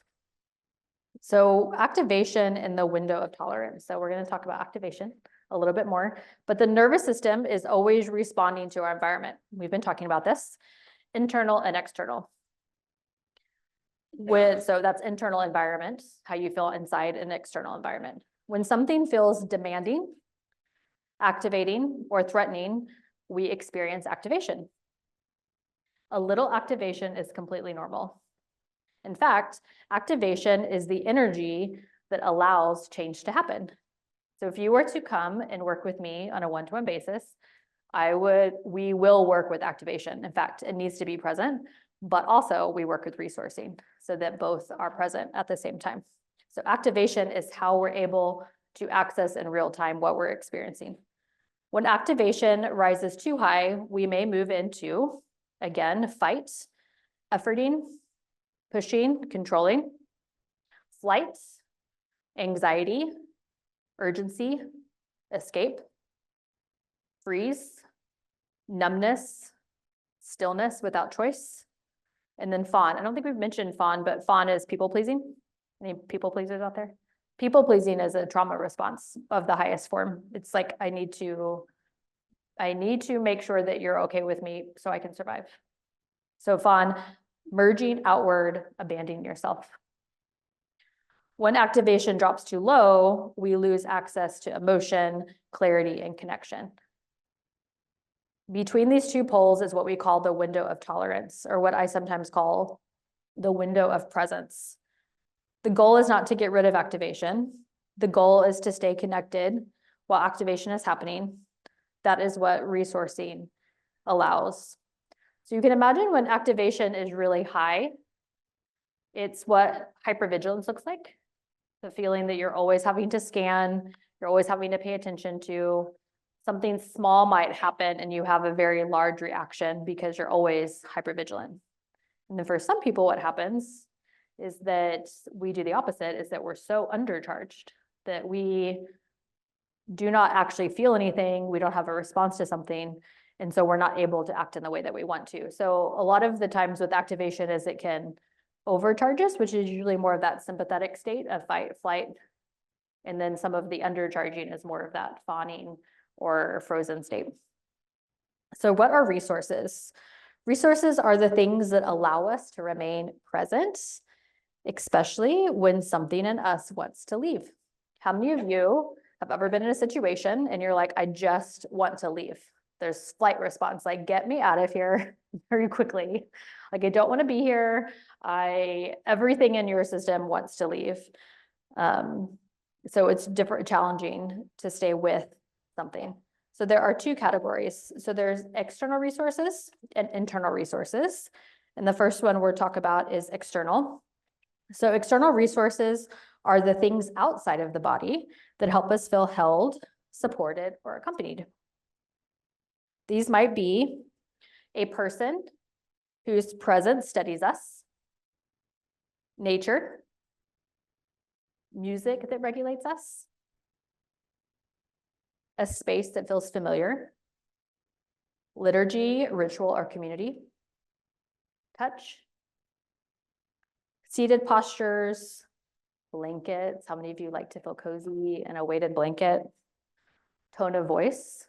Sometimes even textures are nice. I have some of those like little squishy balls. Sometimes I also have a quarter in my pocket that sometimes I like to touch. Like, it's just a nice way to bring my body online and to remind me that I'm here. External resources are important because they give the nervous system something larger than the discomfort to lean into.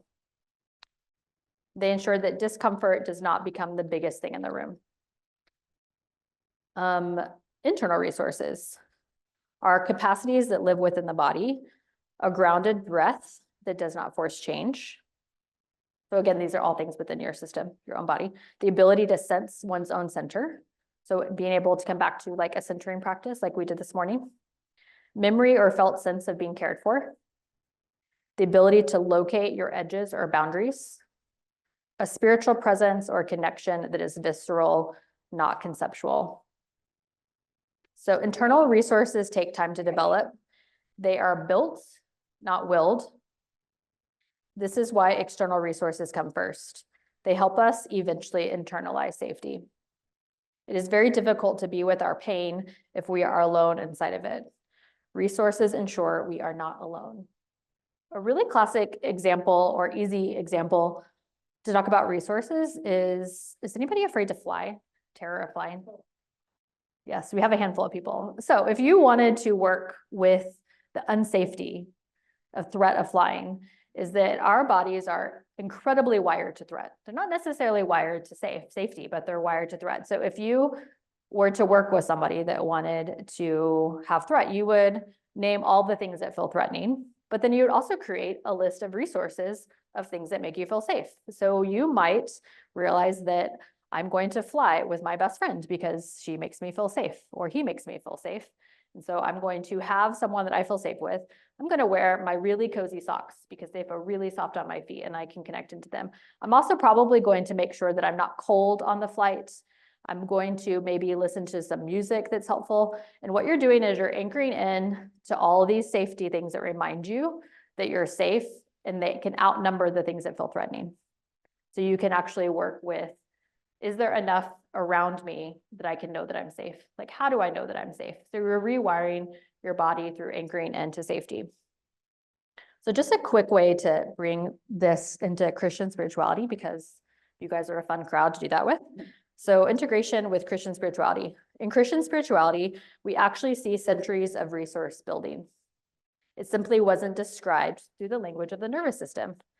The desert mothers and fathers, the monastics, the mystics, the contemplatives, they practiced silence, chanting, breath prayer, liturgy, communal worship, blessing, shared meals, and regular rhythms of pause and rest.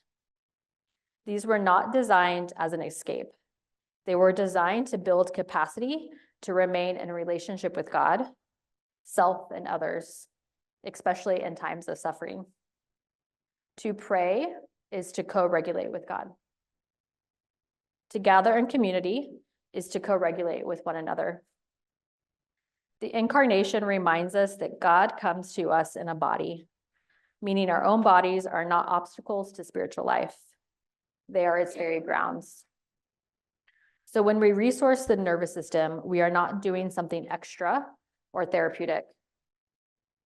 We are practicing in a deeply ancient spiritual practice, the practice of remaining awake, present, and connected, which I find really interesting because if you start to do somatic work, which we're not going to get into today, but you work a lot with your vagus nerve, and all the things that you do to access your vagus nerve are these things: chanting, breathing, humming, singing out loud, and community. They're all the things that literally make your vagal nerve healthy, is what we do in spiritual community.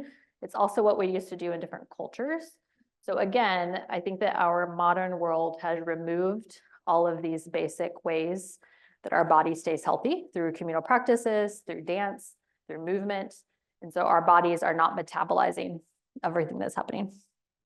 Okay, we're going to talk a little really briefly about glimmers. They're a type of anchor of safety, but they're more micro movements. And I love glimmers because it's just a fun word, but it's the opposite of a trigger. Everybody talks about triggers, but no one talks about glimmers. But Deb Dana, she's works in polyvagal theory, uses the term glimmers to describe the small, subtle moments when our nervous system recognizes safety, connection, or belonging. A glimmer might be the warm light on your skin. This is one of my huge glimmers. Anytime the sun hits my face, I'm like, yes, I love the sun on my face. The sound of someone laughing, a particular smell. Maybe you have a candle that you love or a certain flower, a lyric in a song, the way your body settles when someone says your name gently. Some of mine are, I live in New York and dogs wear shoes.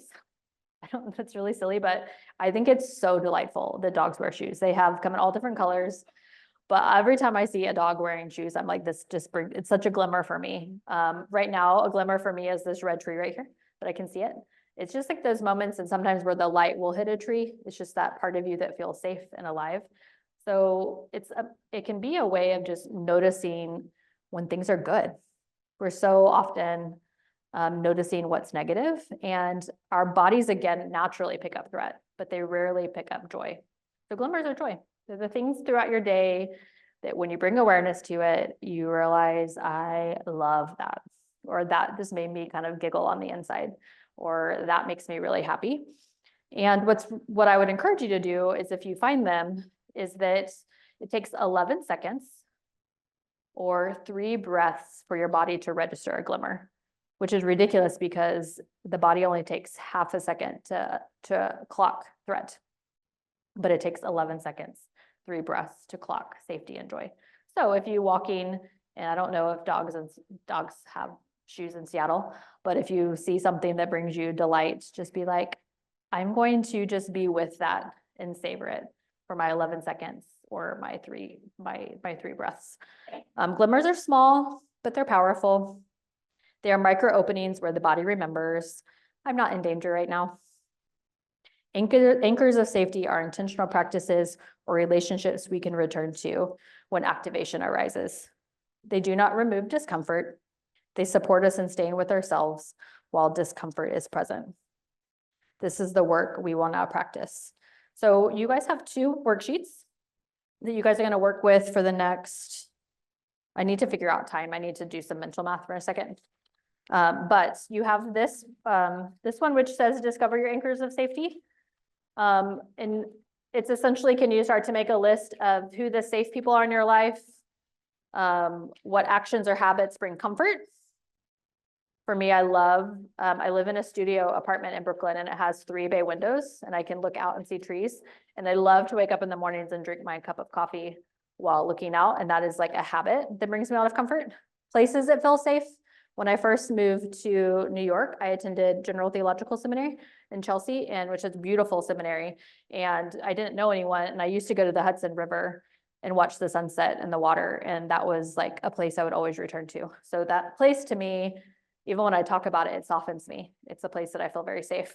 And then moments in time that anchor you, is there like a memory with family or in your lifetime that you can really like feel safe, a memory that you can come back to? And you're really just starting to develop for yourself what these anchors of safety are.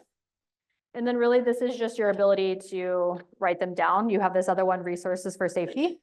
So glimmer, small moments of safety and connection. On the backside, you can start to list your own external and external resources, which you can use these 2 together as you process it. And then the last one is, again, we talked about it a second ago, but how do you receive safety? And you don't have to do this. This is for when you go home, but you have that somatic practice there. So I think we're going to have at least 15 minutes to do this practice. So you can choose to do it. I think it's fun to hear what other people's resources are in their glimmer. So I would say maybe work for the first half, and I will tell you the halfway point, and then maybe you can share together. Does that work? Okay, so 15 minutes, I think, Steve.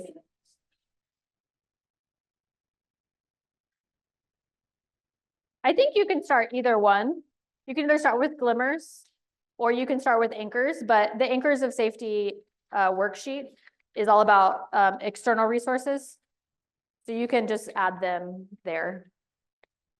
You guys want to start coming back to the room? All your people back on break room? Perfect.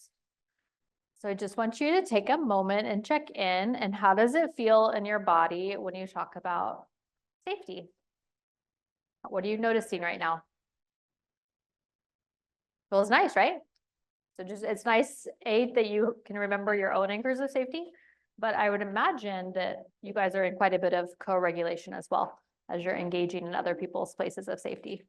So just noticing, because that's the work, is just pausing and noticing as we talk. So we're going to do a somatic practice, which is an integration practice of starting to build towards what we're doing after lunch. And so I want you to think right now about, and this doesn't actually have to be related to your Enneagram type unless you want it to, but can you think about a situation or an event or a thing that recently happened, or it doesn't even have to be recent, that was activating for you? It doesn't have to be like a 10, Like I don't want you to be very dysregulated, but I want you to be able to pick something that if you were to go back and bring it into your memory, that you would maybe be able to access the felt sense or the sensations are there. So take a moment and think about what you want to bring into this practice. And you can write it down if you want, or just kind of raise your hand when you think you know what you want to bring. Activation can be neutral. It probably feels negative, but activation is trying to remember. It's like I got a phone call or I got a call from someone and they were very accusatory. And what did that do on a call where you're like conflict managing? Like, how did it feel? Or something that really brings a sense of like, I did not love this moment. It was not fun for me. I felt a lot of things, but I don't want it to be, I want it to be something mid-range. I don't want you to be super activated because it's not the appropriate time for that, but I want you to be able to access activation. And then I want you also to bring in one resource that you just named. It can be external or internal that you're going to use. And again, anchors of safety are not cognitive. So you just spent a bunch of time cognitively talking about an anchor or a resource, but maybe you haven't felt it as a somatic experience in your system. So I want you to think of one. If not, you can always just bring, kind of like we did earlier, the breath that you have or the grounding of your feet or support of your chair. Those are all great internal resources if you have access, but bringing a resource into this practice would be fantastic. Everybody have it? You guys feel good? Okay. So I'm just going to invite you, if you would like, to go ahead and close your eyes and just begin to settle in your seat.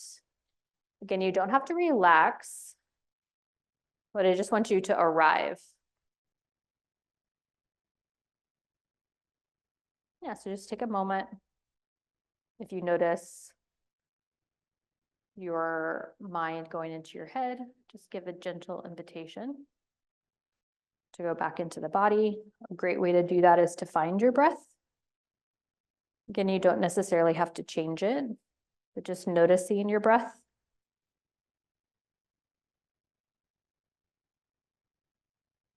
See if you can get curious about how you know that you're more present, more grounded. Maybe check in with your shoulders and your neck. See if you can relax them a little bit, deepen your breath. Allow yourself to be supported. And just continue to allow the awareness to ground you. And you might just be curious if you have access to your inner observer, that empathic witness. Now we're just going to drop into your body like a stone or a little pebble into a water and bring your activating moment to mind, just enough that your body begins to respond to it. So just bring to your imagination everything around your activation.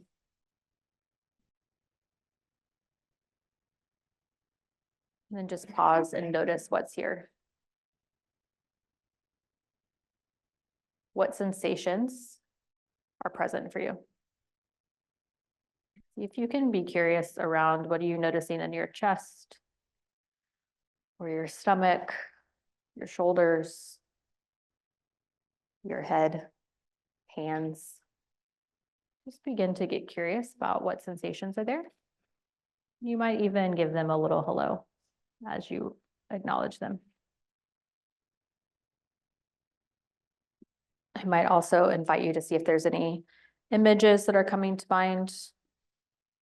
Is there an emotion here? An impulse or movement?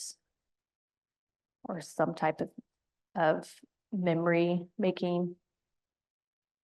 But as you're with this activation, what is your body communicating to you? What are you noticing?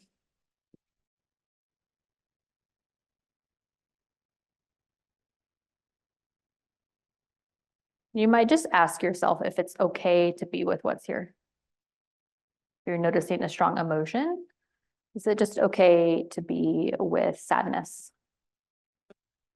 Again, not necessarily changing it or trying to get rid of it. Can you just be with it? Almost as if like a pet in the room that's just here or present with you.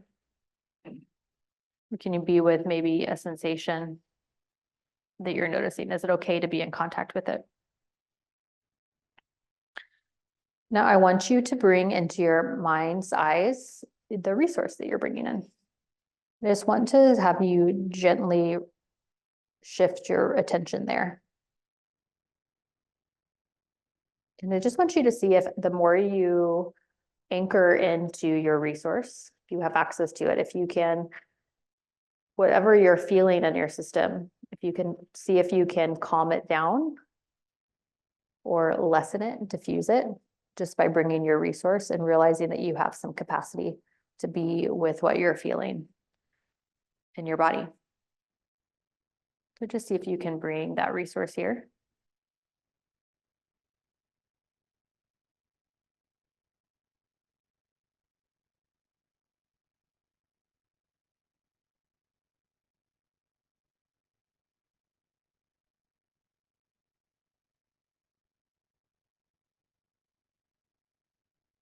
Then you just might bring back into your mind the activation. Notice the sensations. It might be a little less intense this time. It might be more intense. So just noticing.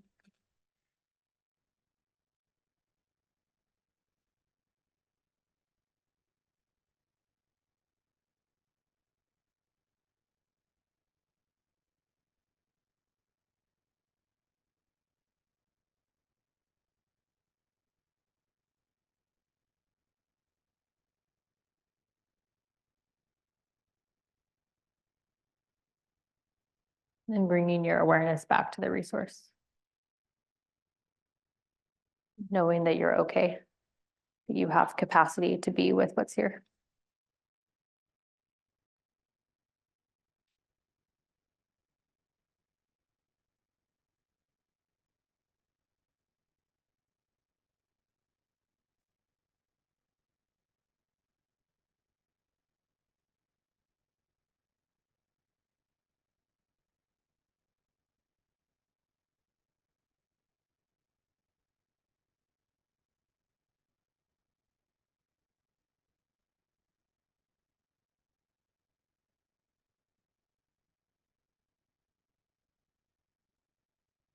Just take a minute longer to just be with what's ever here.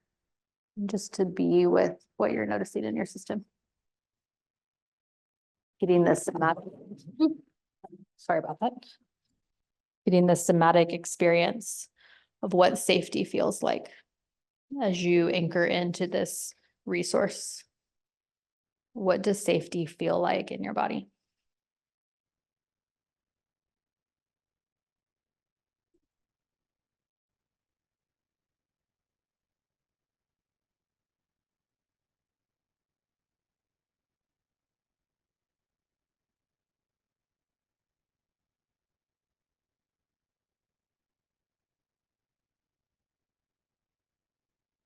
Just noticing.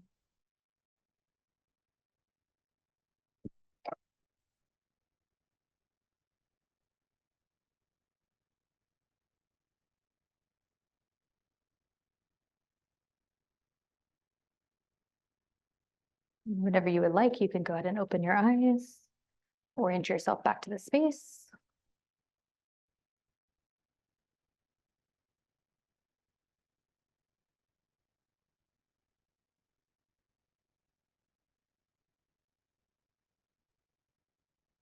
Welcome back.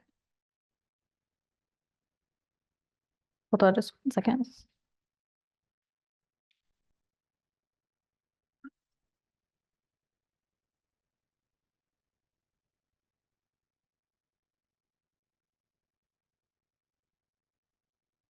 Okay, so I'm just going to open it up for questions. What questions do you have? Steve, do you know what time lunch is going to be here? Do you know what time lunch will be here at? Oh, it is here? Okay. Okay, perfect. Good to know. It's not quite ready? Okay, how much time do you need? I'm a little early on time. How much time do you need? Okay, perfect. So yeah, we're just do a little bit of questions. What is coming up for you that you might be curious about or might want to know? Or what's confusing? Doesn't make sense? What are you processing? You guys are just so calm now.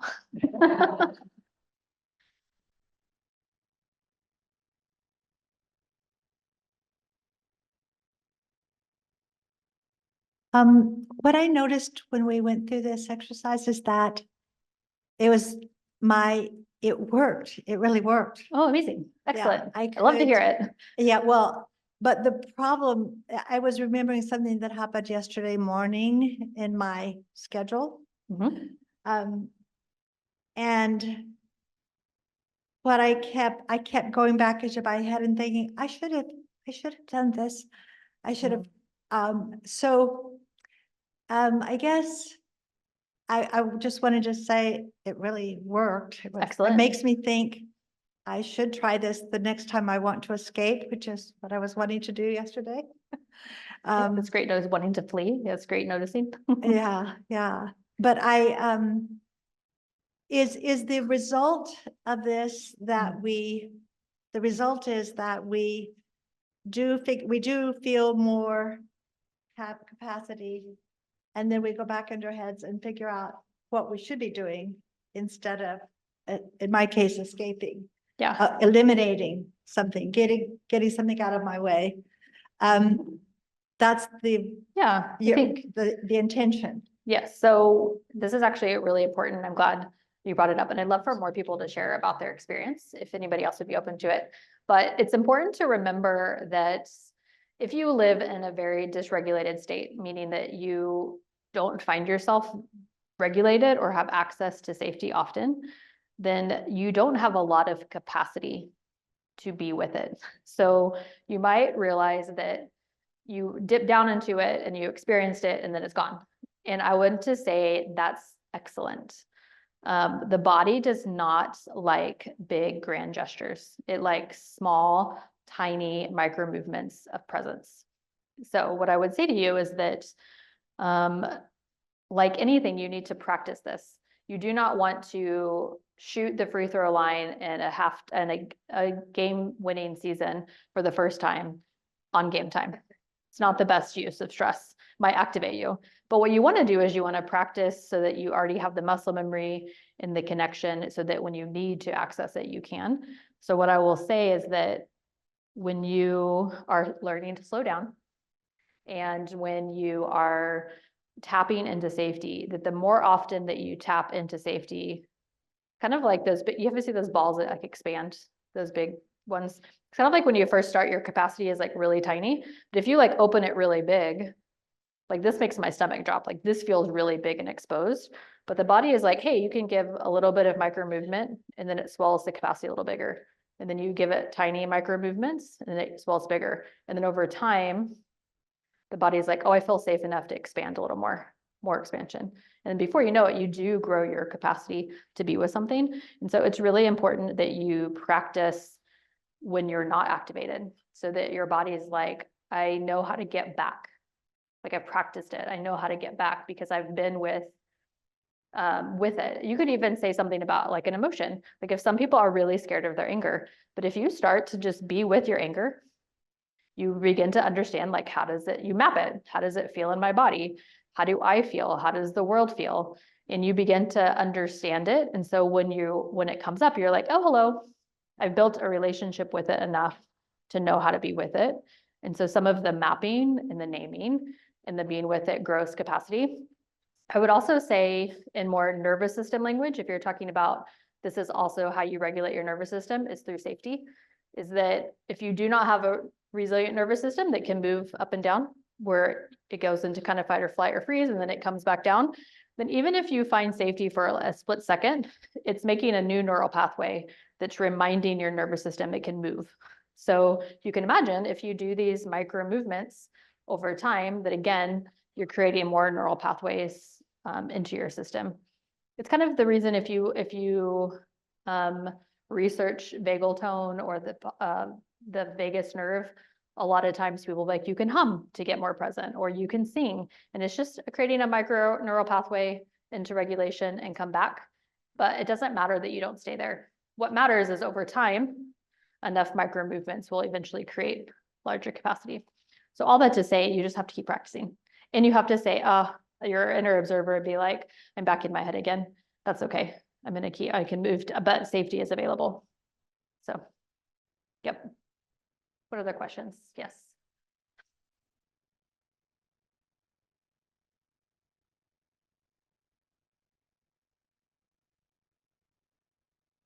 So this is more of an observation, just sharing what it was like. So I really appreciate this exercise because I took something that I encountered about a month ago that was never really left me entirely. An email I got, it was not a response that I was expecting. And I did pause before I sent a response, and Congratulations. I've learned. So Wisdom of age, yeah. And then the response I got from that 2 weeks later, it still didn't feel good. And then I contacted somebody else and that was better. But what this allowed me to do was just visit with that again. And I went to I went into centering prayer basically.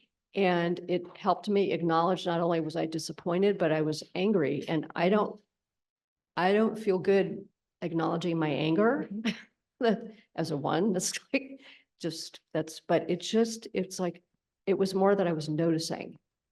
And it's like, oh, okay. So now I have another tool to use when I get in this sort of situation again. I'm not just going to deal with it here. I'm going to use some of the centering. And then I went to the chant, be still and know that I am God, because I find that very comforting. Anyway, so. Yeah, that's amazing. Also, sometimes the resource helps us metabolize the situation in our systems, because when we have really jarring disappointment or events, we can get kind of stuck in that. And so any type of way that you can bring resource, it just allows you to metabolize it. Or for the first time, you're able to access anger. And what happens when one suppresses anger in their bodies? They get autoimmune diseases. So that happens quite regularly with type 1. So you want to imagine how powerful anger is in your system. It is like one of the most powerful drives of emotions we have. When you suppress that in your body, it gets stuck and it is repressed. And so you can also use your anchors of safety to be like, I'm feeling anger, I'm working through it, and I have more capacity so that I'm actually processing it instead of repressing it. So what it allows, again, is more choice. It gains more access, because especially for an Enneagram 1, that it's bad to be angry. So you just can't be angry. But it's like, oh no, I think it's the inner observer can say, no, it's okay to be angry. But what is the anger about? And then you can actually work through it. If not, it just all lives somatically, because like you said, can you describe what it felt like somatically in your system when you got the email? Oh, the first email, how did it feel? How did it feel in your system when you got the email? Like somatically, what was the activation I was like? just tensed up and everything kind of shut down. Yeah, exactly. Yeah, and you can imagine being tensed and shut down, like you can get stuck there. You don't move through it. It was so- right when I woke up. I read this, so Yeah, it didn't help. exactly. Yeah. So it helps you also relax the shoulders, and it helps you process through what energy is in your system. All those are energies. So any other questions? Anybody else want to share their experience of practice? I noticed that in your slides, you say that some of these practices will not relieve the discomfort. You have to like just embrace the discomfort. And I think that's such a hard lesson to learn. We're so conditioned to being comfortable and to, taking medication or having a drink or scrolling through the internet or whatever. I'm just reflecting that it's really a hard lesson to learn. And it's even a harder lesson to teach kids that they have to bear their discomfort and just work through it. That's just my little observation. I think there's the wisdom to know when you don't have the capacity to do it on your own, which is why if resources are available, I think doing somatic therapy or work is really helpful, because some activation, which is why I told you to pick like a 5, you just disassociate. You're completely not present. You lose all access to yourself. Or it's like if you work with trauma, like if you're working with a very specific event, the activation is too much. Like it's too scary to go into it. And so it's really important to also rate your kind of activation, like how high is this and how much support do I need and what do I need? Because I would also say it's not helpful to go into it if you don't have resources available. I would avoid it actually. If you have some things in your life, if you do not have someone else to co-regulate with, or you cannot regulate your own nervous system, you do not have safety built in. I have some clients that we work a year to get just safety back in their system. Like, how do I even feel safe enough to process some of the things? So it's just important to know that there are some things of activation that are too much to process and too overwhelming. And so again, you can work with these small activations and get the practice of pendulating back and forth between activation and safety. And there's something really interesting about the body that pendulates. I don't know if you've heard of EDMR, the body heals. When you rock, it's calming. Even me doing this probably just calms your nervous system. So there's something in the system that likes to pendulate. So if you go from activation to resource back and forth, the body is healing in some, they don't know why or how, but there's something about the pendulation of that. Other questions? I was going to share Oh, there you are. about the experience. One thing that I thought was really interesting as we entered into that space was to re-enter into this moment, which ultimately there was to make a long story short, there was a high level of expectation placed on me, essentially to the degree of like rescue, like we need you to rescue us.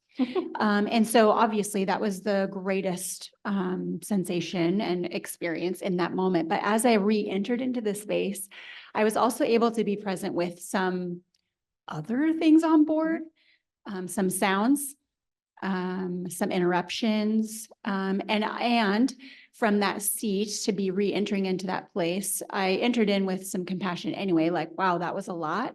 But then also like, and also there was this and this and this, and it actually helped me even meet myself in an even more compassionate space for how I ended up responding, which ultimately I sort of was like, I'm out.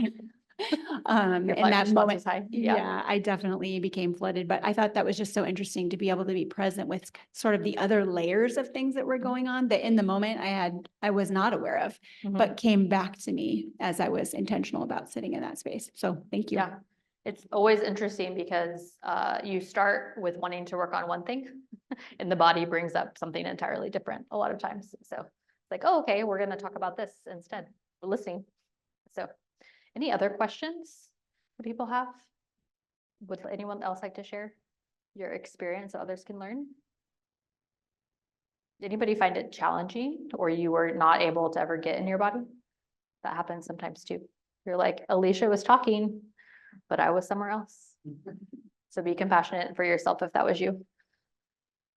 Okay, I think what I want you to think about for lunch is we're going to do this somatic Enneagram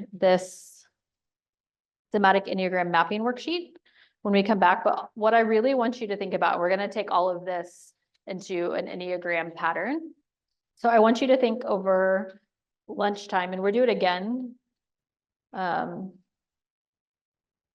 Is what pattern shows, what is something in your Enneagram structure that you would like to change? It's the most frustrating thing for you. It gets you in a lot of trouble. What do you want to work with mapping? So we're going to come back and do that where you can also, we'll do it where you can check in and see what comes up, which is always interesting too. But for those of you who wanted more time to think about it, just know that we'll be working with a very specific Enneagram pattern. So. And for those on Zoom, I'll share that that document here in just a moment when we break for lunch. lunch instructions or directions for here in the space. We have food set up behind this partial wall. We would ask those that have special dietary needs go first. So if you have allergies that you reported, or if you're gluten-free or vegetarian, if you would go first. And we ask everyone to make a plate that will fill you but not overfill you, so that the people at the end of the line will have something to share too. All right. Yeah, and you'll start on this end. What time shall we come back? So we're like ahead of schedule today, which cheers to this beautiful day that you might get out a little early. So let's come back at 1 o'clock. 1 Does that work? o'clock. And those on Zoom, you're welcome to just stay connected as I will, or you can drop off and join back in at 1. All right. Great. Thank you. Break.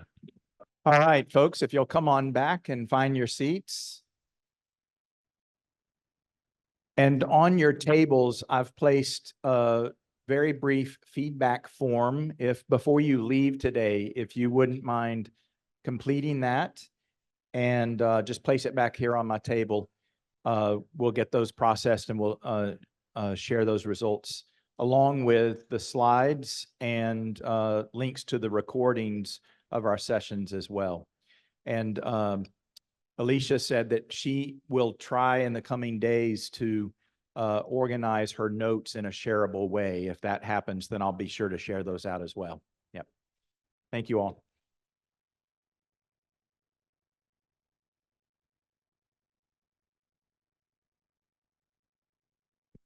Welcome back, everyone.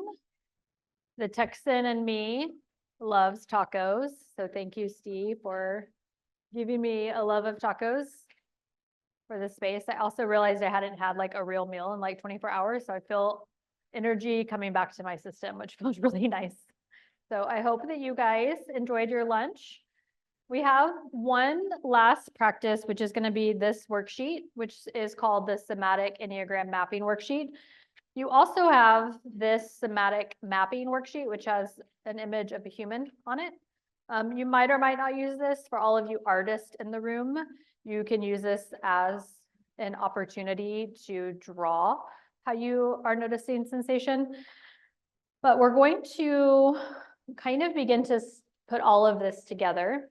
And we've been building all of the pieces, hopefully, to see if we can bring this back into Enneagram types, which, as you've also noticed, the gift of this workshop is you can use these skills outside of your knowledge of the Enneagram. So you're welcome. You have more places that you can use this skill, but to bring it back to on the nose training, we're bringing it back to the Enneagram type structure.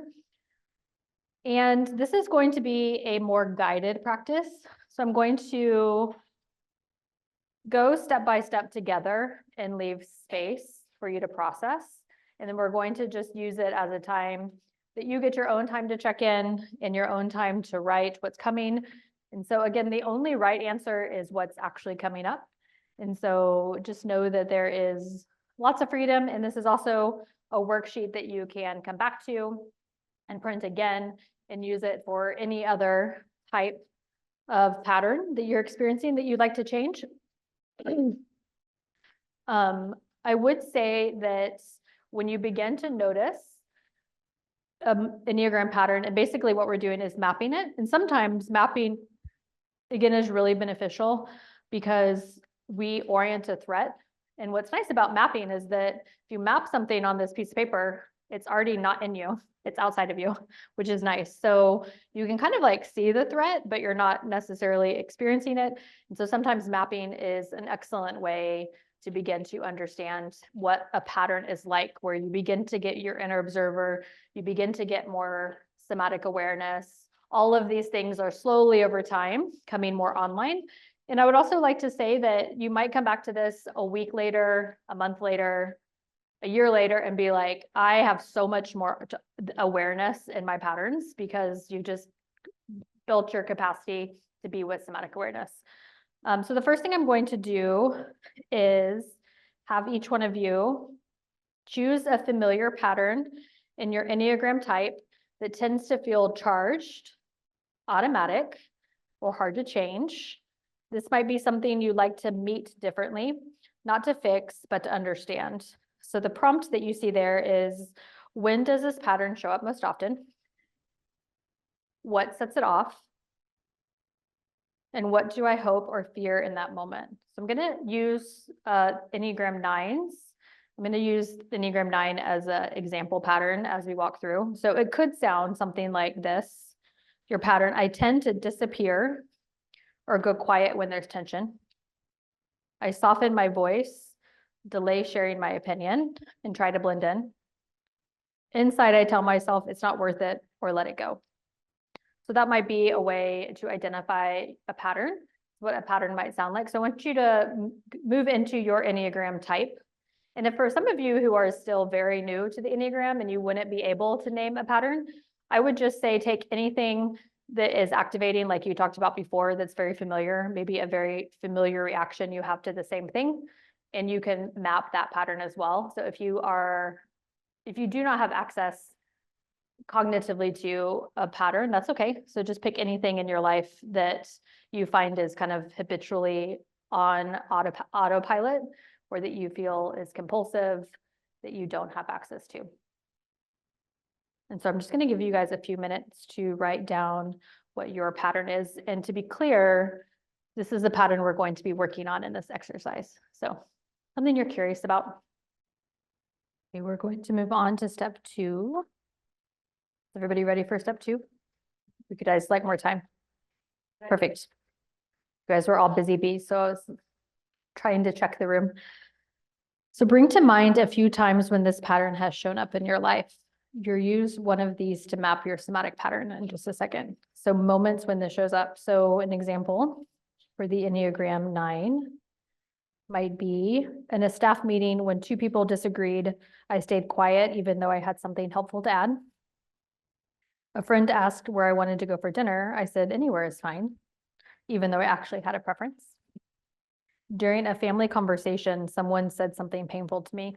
I smiled and let it pass, then felt resentment later. So see if you can take very specific moments that you can recall that this pattern shows up for you. And you can write it down.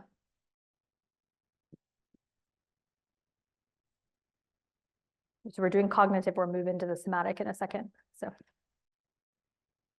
okay, do you guys, I'm gonna lead you in more of a somatic practice together so that we can dip out of the conceptual mind and dip into the body. So does everyone feel like they have something to bring into the practice, kind of like what we did recently with the activation?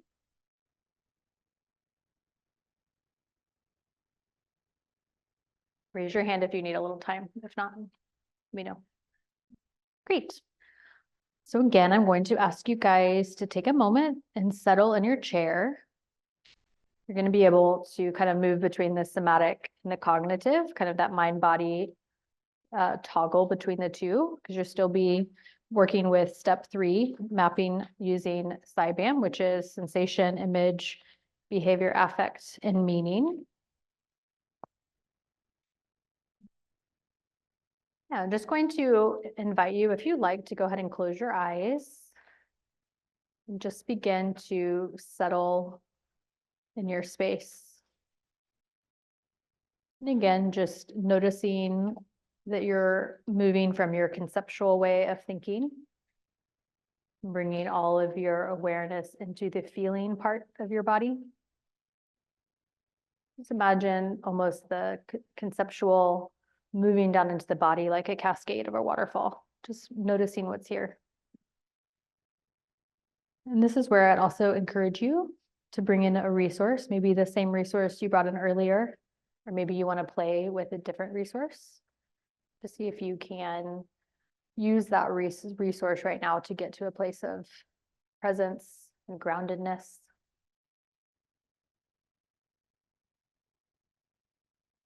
You might check in to see if your inner observer is online. So bringing compassion, curiosity, a lot of kindness to you. Just want you, again, just going to drop into your system just the moments where your Enneagram pattern was very present for you. I just want you to be with whatever is here and just notice.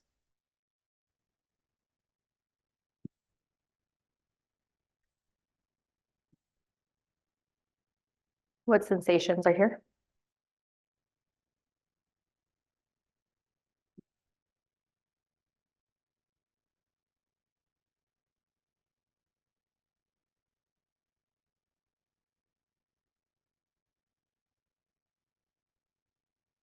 Are there any images that come to mind?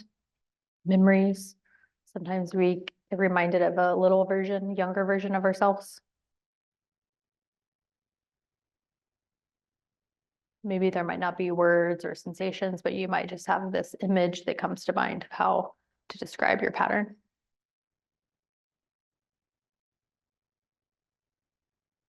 Might look like red fire, might have a color.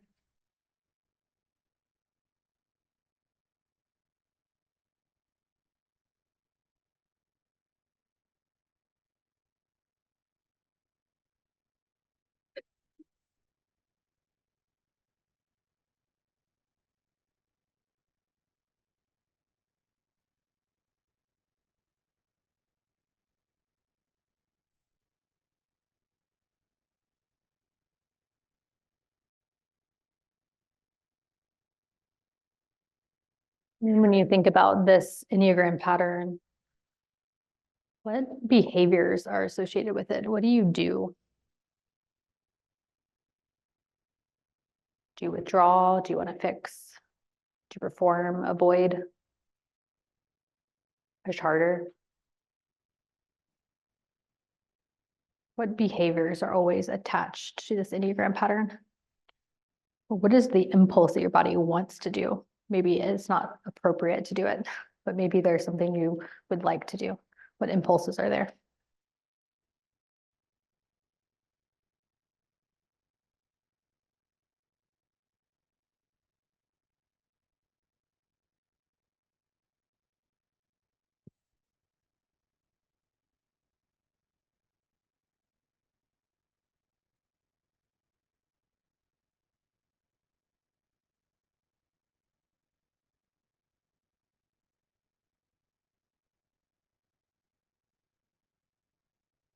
And now when you think about this Enneagram pattern, what emotions do you have access to? What does it make you feel?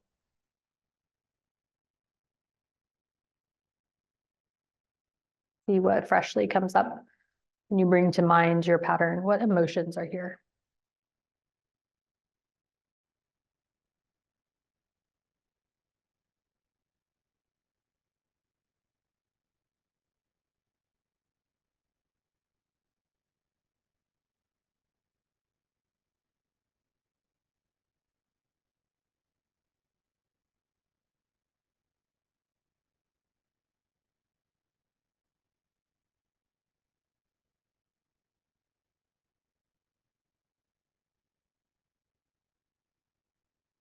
Now, when you think about this particular Enneagram pattern, what meaning is here? What story or belief underlies this pattern? I'm only safe if. I'll have to. I should. I'll be rejected if. What meaning does this pattern have for you?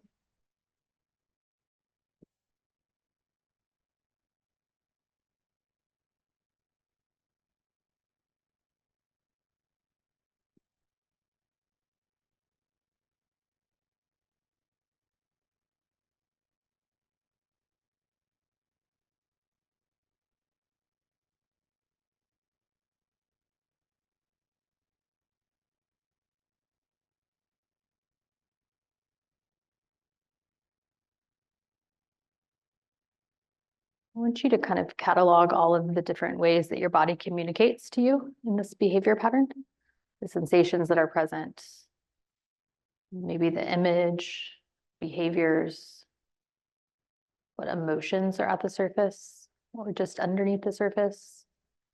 And really the means that we make, and check in and see which one of those wants more of your attention. If you were to focus on one, what is your body communicating? Which one is most important? And typically, you know, because it's the thing that comes to mind first. It might not be the thing you thought, but it's the first thing that comes to mind. So as you're with your pattern, which one do you wants to communicate to you?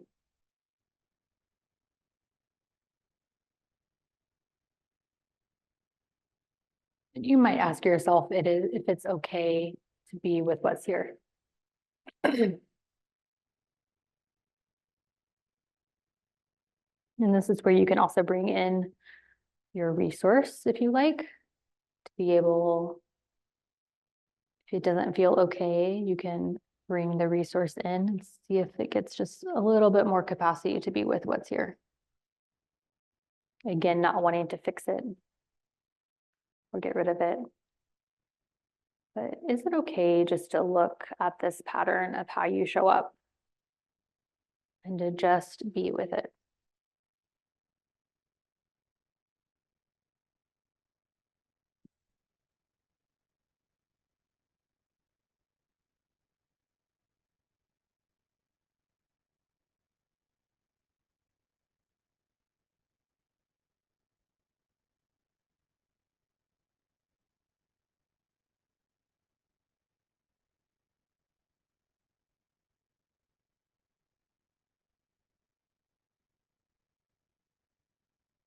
I'm going to ask you a question, and I want you to be with whatever the first thing that comes to mind. So just be curious about what comes up in self and presence. But if your body could respond differently, what would it want to try? Is there a softer posture, a slower breath? What sensation arises when you imagine doing something different? This is the integrated self, the embodied integration. And just take a moment and imagine yourself living out the pattern that way.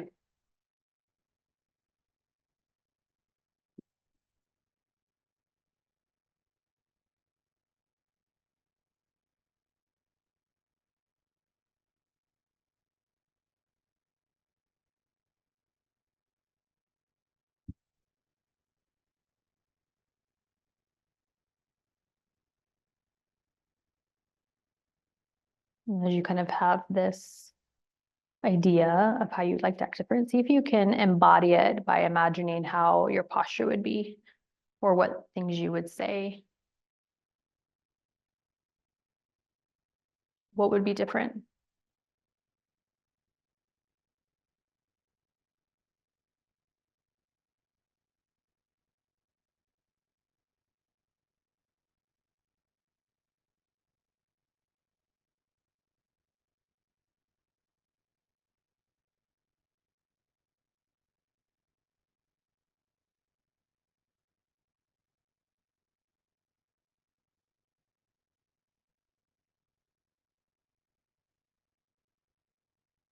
The next part of this is integration. I'm going to invite you, if you would like, to open your eyes, but you can spend the next, kind of check the room, but maybe 10 minutes to fill in some of the information of what you notice. So this is, again, the part of the mapping. You also, again, have this human version. So if you want to draw, I saw somebody that had some colors over here. So amazing, you brought those from home. Yeah, and just see if you can take a moment and begin to pattern what your actual pattern is for your type. And then you can begin to answer the questions on your own about integration. The space between stimulus and response, that is where we change.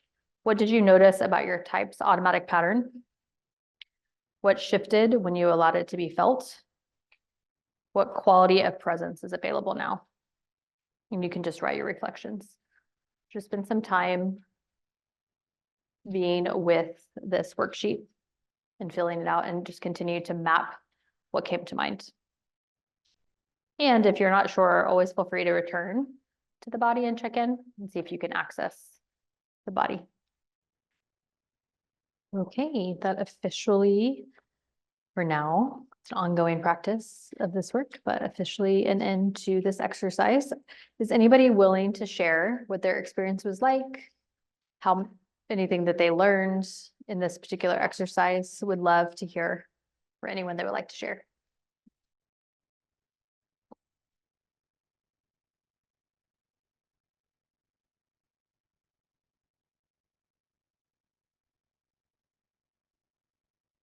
You guys just want to go home, huh? Just kidding. Yes, great.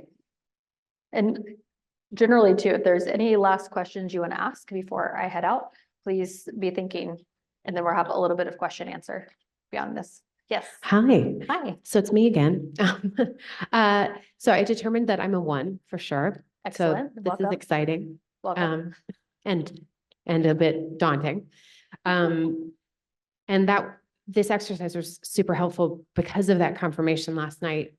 Because I reflected in our group last night that one of the things that I am noticing is I keep myself from offering my purpose, my gifts in this world because it's not perfect. And that is reoccurrent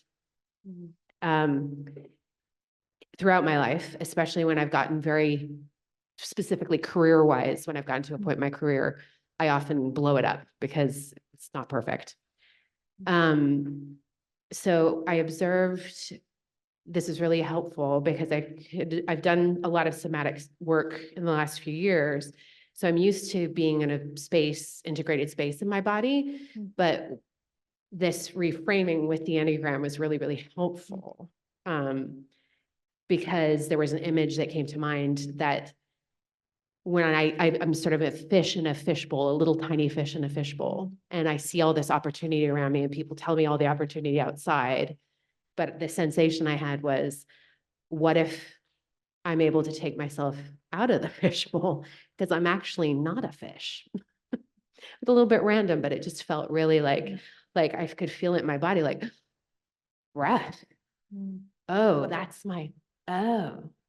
So thank you, everyone, for helping me get to that point. Excellent. That's great. It's fun how we are just like, oh, we could just do something different. Yeah, it's really simple, but it's a lot of somatic release sometimes of the aha, which feels nice. Anyone else want to share their experience? It's always helpful to hear other people's process. I'll go. I'm online. Up Oh, here. yes. Okay. I'm Susan. Can you hear me? Okay, good. Okay. What I'm doing right now is actually kind of in the nature of what I was working on. I'm a 5. And when I was looking at what I do a lot of times is I want to reach out and connect, and then I do something to sabotage it, and it's actually come up even in this, like, oh, I should probably be working on something else, not staying in this workshop. I'm not sure because I'm online. I don't have much to say, or I'm not going to make that sort of rattling around in my head. So when I did this, I just really got, if I want the contact, I want the connection, I want to reach out, even if I may not say the right thing. And I was kind of doing that, and I get, I also have a 9, so sometimes I fluctuate there, and then it comes out like, no, not a 9, an 8, like you. And it comes out like a bit like a freight train. But that actually helps me move. And if I can go between those two, I can usually take a breath and slow down, like I just did with, I'm going to speak up, even if really that's a dumb idea. My 5 and my 9 were fighting. So, but I hugged my tree that I have as my image, my big old growth tree, and raised my hand. So that's whichever you yeah. That's awesome. Yeah. I love the 8 and the 5. I feel like if the 5 can move into the 8, then they find their bodies. 5s feel like their heads on sticks. They just forget they can move into their body. So it's a really, again, the resources are just integration. So our types, as we move into other types, can provide interesting information. So any other questions or thoughts? Yes, of course. Oh, look, beautiful. Being, is it on? Being out of, for me, getting out of my head, then I see a lot of things and colors are, they're there. So Excellent. I it's love that. it's a nice way to be able to express without worrying if it's right, if it's accurate, whereas words are so particular. Absolutely. So I enjoyed the, Oh, let me see. I'll pull it up so you can see it. enjoyed the, You can see it? option. So they want me to pull it up so they can see it for the camera. Or everybody else. Shows the great. Everyone can see it.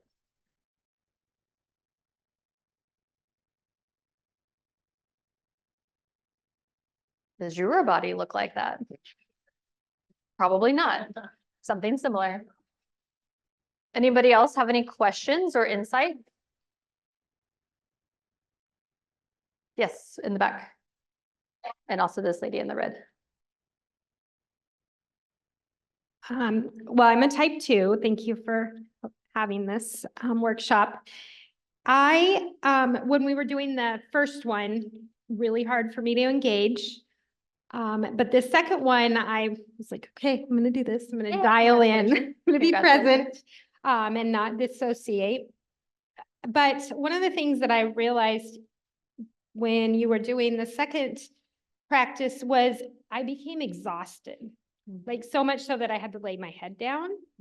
And I realized that that's like a typical way my body responds when I'm physically like exhausted, I'm burned out. And so this handy little thing that she sent us, that was one of the things, sure enough, like the need to help others. We were talking about this last night in our twos group, becomes so primary that you lose yourself in the midst of that. And as a result, you literally like, you cannot get out of bed if you burn out enough. And I have reached that point a number of times in my life. And so it's just was really helpful for me to see like, okay, that is something I need to pay attention to and not get there again and again and again. It's great. It's the part of you that disappears, or it's sometimes when we're too overwhelmed, our body just shuts down because it's too exhausting otherwise. So that's great. Excellent awareness. Amazing. Here.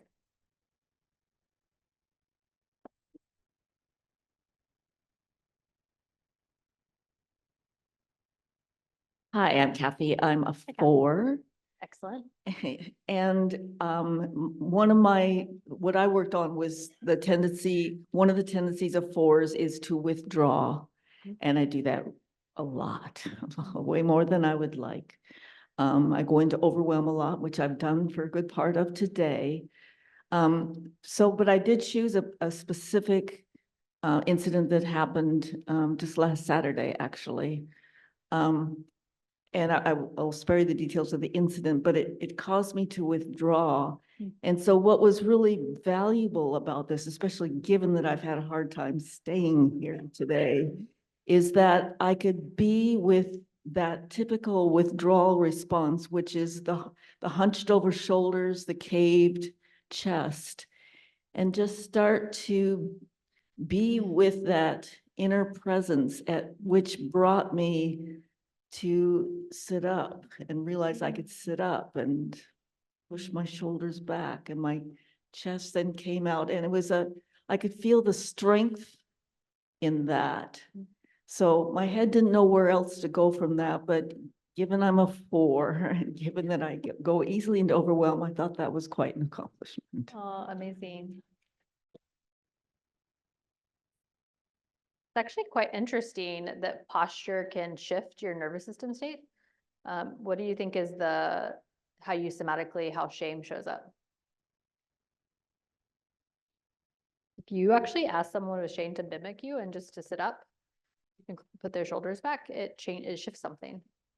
So much of our posturing, that's very beautiful and what's interesting is you're actually with the discomfort of your somatic shape. That feeling of withdrawal for you feels that way. And so instead of ignoring it, is it okay if I'm just with it? And then what do I want to actually do? It's like, oh, I actually think I have capacity to maybe do something different, to have a different posture. And so that's really, that is the power of somatic work, is that you can literally just work with a muscle tension or a somatic shape. And then the narrative or the other meaning will come later. It's like, why am I always like, this feels like avoidance to me. Well, and I have significant trauma in my life, so I think my lifetime response was that one of protection, and so I still struggle a lot Absolutely. with that.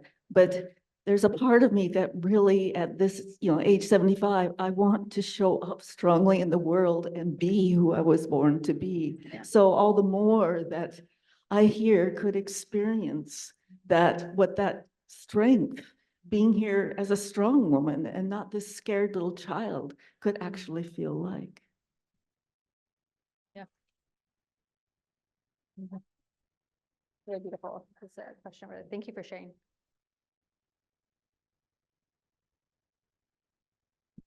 I'm interested in and encouraged by those of you who have shared, and interested in taking this fist kind of knot that's in my lower back, my lower right back, and softening it. And I know mechanically I had to sit on a plane for 5 hours a couple days ago without moving at all. And I do this to myself around arthritis. Some piece of me gets really sore, and especially when I have to move it, like standing up. So what I noticed is, or what I wrote down is, I think it was from what you gave us last night about 4-3, that sadness and grief is central to my pain. And I tighten and I do whatever I can to maintain my image around not expressing my sadness, my grief around loss. So I woke up early, very ridiculously early, and ended up using a lot of different, I imagine you use them in your practice. I was hoping that we would do more of that rocking or tapping, but I know a few of those things, and I rubbed the top of my feet against the sheets and started to have some relief and to find what that was about. One of the things I noticed most today in the softening was when I shared it with somebody else, not someone that I knew really, and I didn't share any of the details of the loss. It was more like, I have such a pain in the back of my back. And when I move, it's fine if I'm walking or I'm stretching. At any rate, I also knew that if I just tried to voice it, taking an example from that, voicing it to one other person, that would be helpful.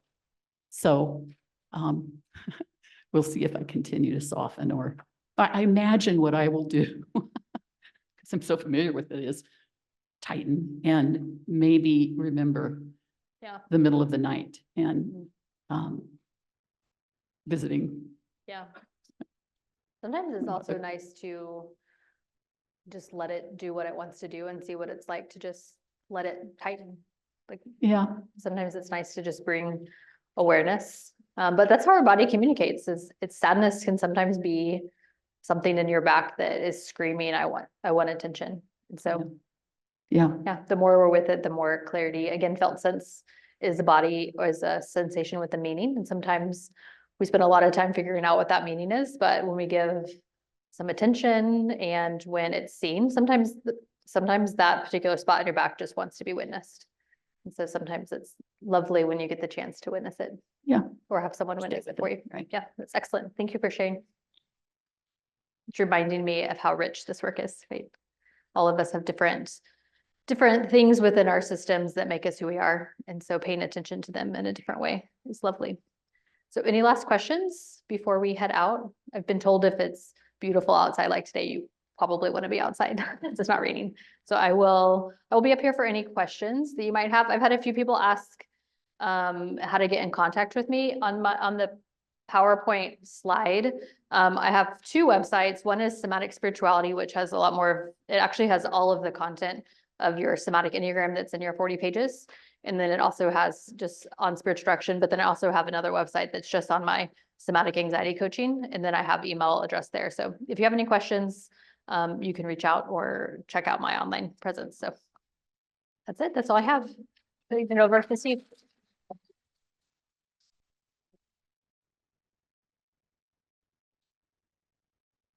Alicia, thank you so much for spending last night and today with us. Lots of food for thought. I've just sent an email to everyone who's participated with a link to all the resources that we've had. We'll also post the recordings there. The slides are already there. Thank you, Greg Block, for your hybrid work today.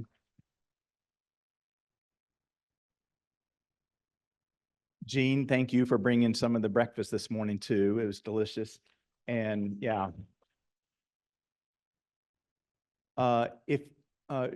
Again, a reminder, if you would please complete the feedback form, you can just leave it back on my table there. And we'll collate those next week in the office. If you have a few minutes to help us prep this room, we have a funeral and a reception here tomorrow. We're not moving tables or chairs and leave those, but we want to wipe down the tables once we get all the papers off of them. No worries if you don't. Go enjoy the day. We don't get many November days like this. So go in peace.